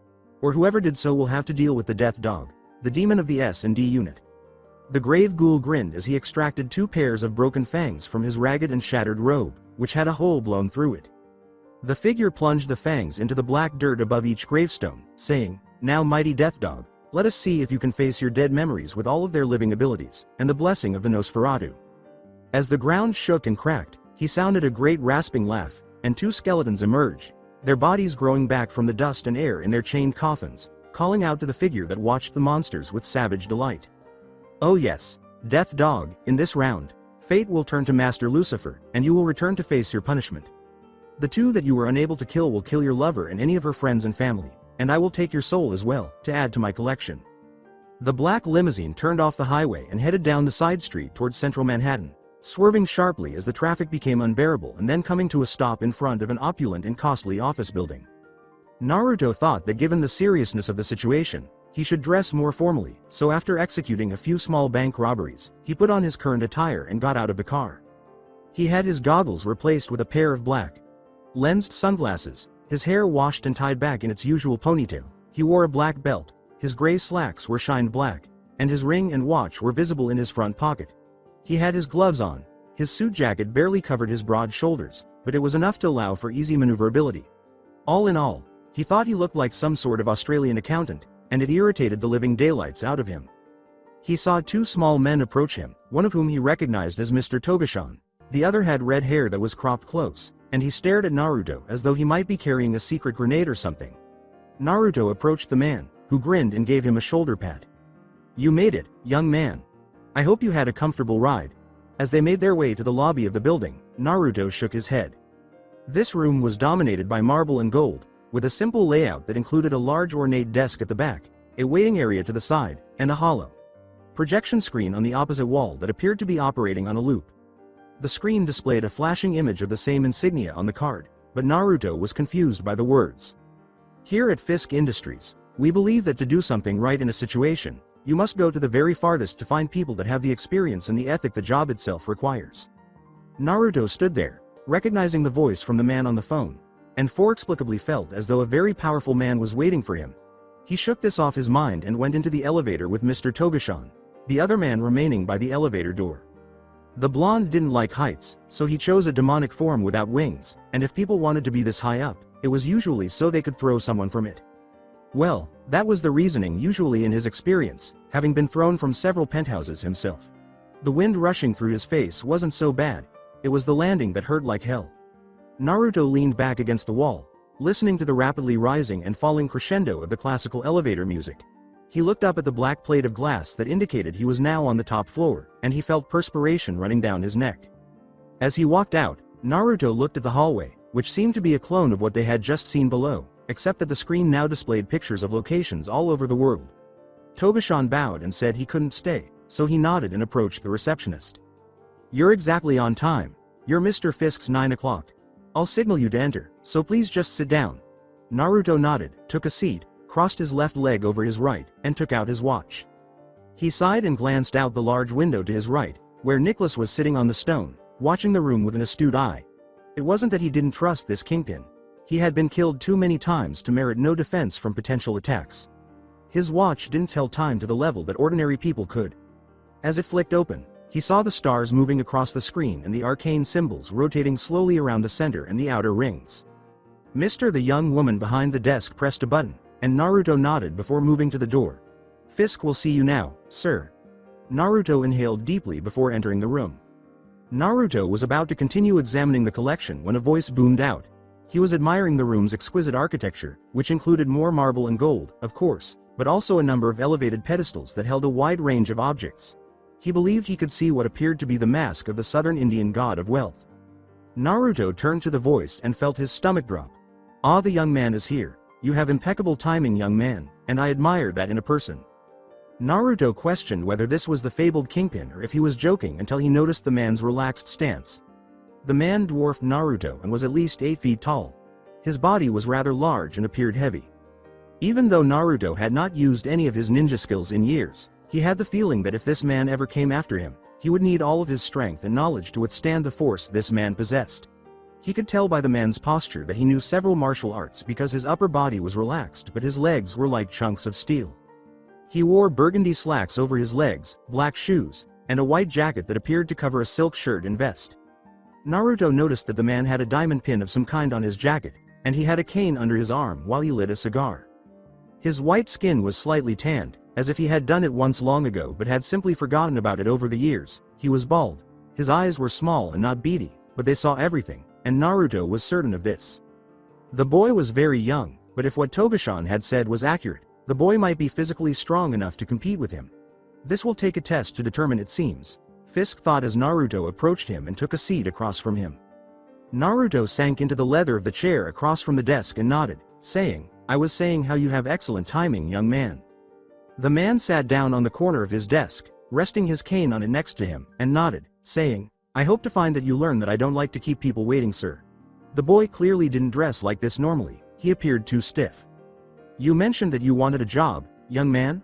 The boy examined the file, and Naruto nodded as he picked it up and gave it to him. "This gym is owned by me, but it is run by an individual, so I believe it will be a great way to see if you can help me. Hammer, the owner, owes me money for this month's essential utilities and other expenses. I know he has it, and he knows he has it, so I want you to go get it. Now it's just a matter of sending someone who can handle it. I want to see if you can handle it. If you are successful, your money will be transferred to the bank account of your choice. Is this okay?" Before leaving, Naruto noticed something and nodded as he stood up. "Mr. I don't have a bank account, Kingpin." Fisk glanced at the young man before nodding. "I have kept myself rather hidden for my life, and an account is a very easy way for someone to track another. That young man will need to be fixed, so I'll make sure you have one here in New York and one for yourself in Jump City. If you'd like, my own accountants will handle them." As he made his way to the door, Naruto nodded and said, "Mr. I promise you, Kingpin, that you will receive your money by the end of today," Naruto said as the elevator doors closed and it disappeared from view, the blonde maintaining eye contact with the giant the entire time. "Togashan is a very impressive young man. Maybe you should receive a portion of his earnings as a finder's fee if he proves to be helpful, huh?" The Asian man bowed and nodded from the corner before heading off to finish his assigned tasks. As he sat in his chair and kept smoking his cigar, the man thought, "This young man really intrigues me. Let's see if he can deliver, though. After all, the best weapon is nothing if dulled." California's Jump City, the leading figure, inhumanly tall and wearing a black cloak that was tattered and burned and covered everything but his pale blue and gray arms, hissed as he looked out over the city from the edge of the city, where the river met the desert. One was dressed in a miniskirt, knee pads, sandals, a zip, up top, a knife on her lower back, and a pouch around her leg. She wore black gloves and elbow pads. Her normally pink hair was several shades lighter, and, aside from the absurdly pale skin and hair, the other two appeared human. One was female, and the other was male. His eyes were strange, red with spinning coma. Like Mark's, red cracks forming in the commas, and his normally black hair was a shade paler. The male wore similar clothing, including sandals, shin pads, loose pants, and a sash. A purple bow was wrapped around his waist, holding a black flaming chukado, and a white shirt, which was loose on him, covered his chest. That's it for today. I hope you guys enjoyed this great story. See you in the next one.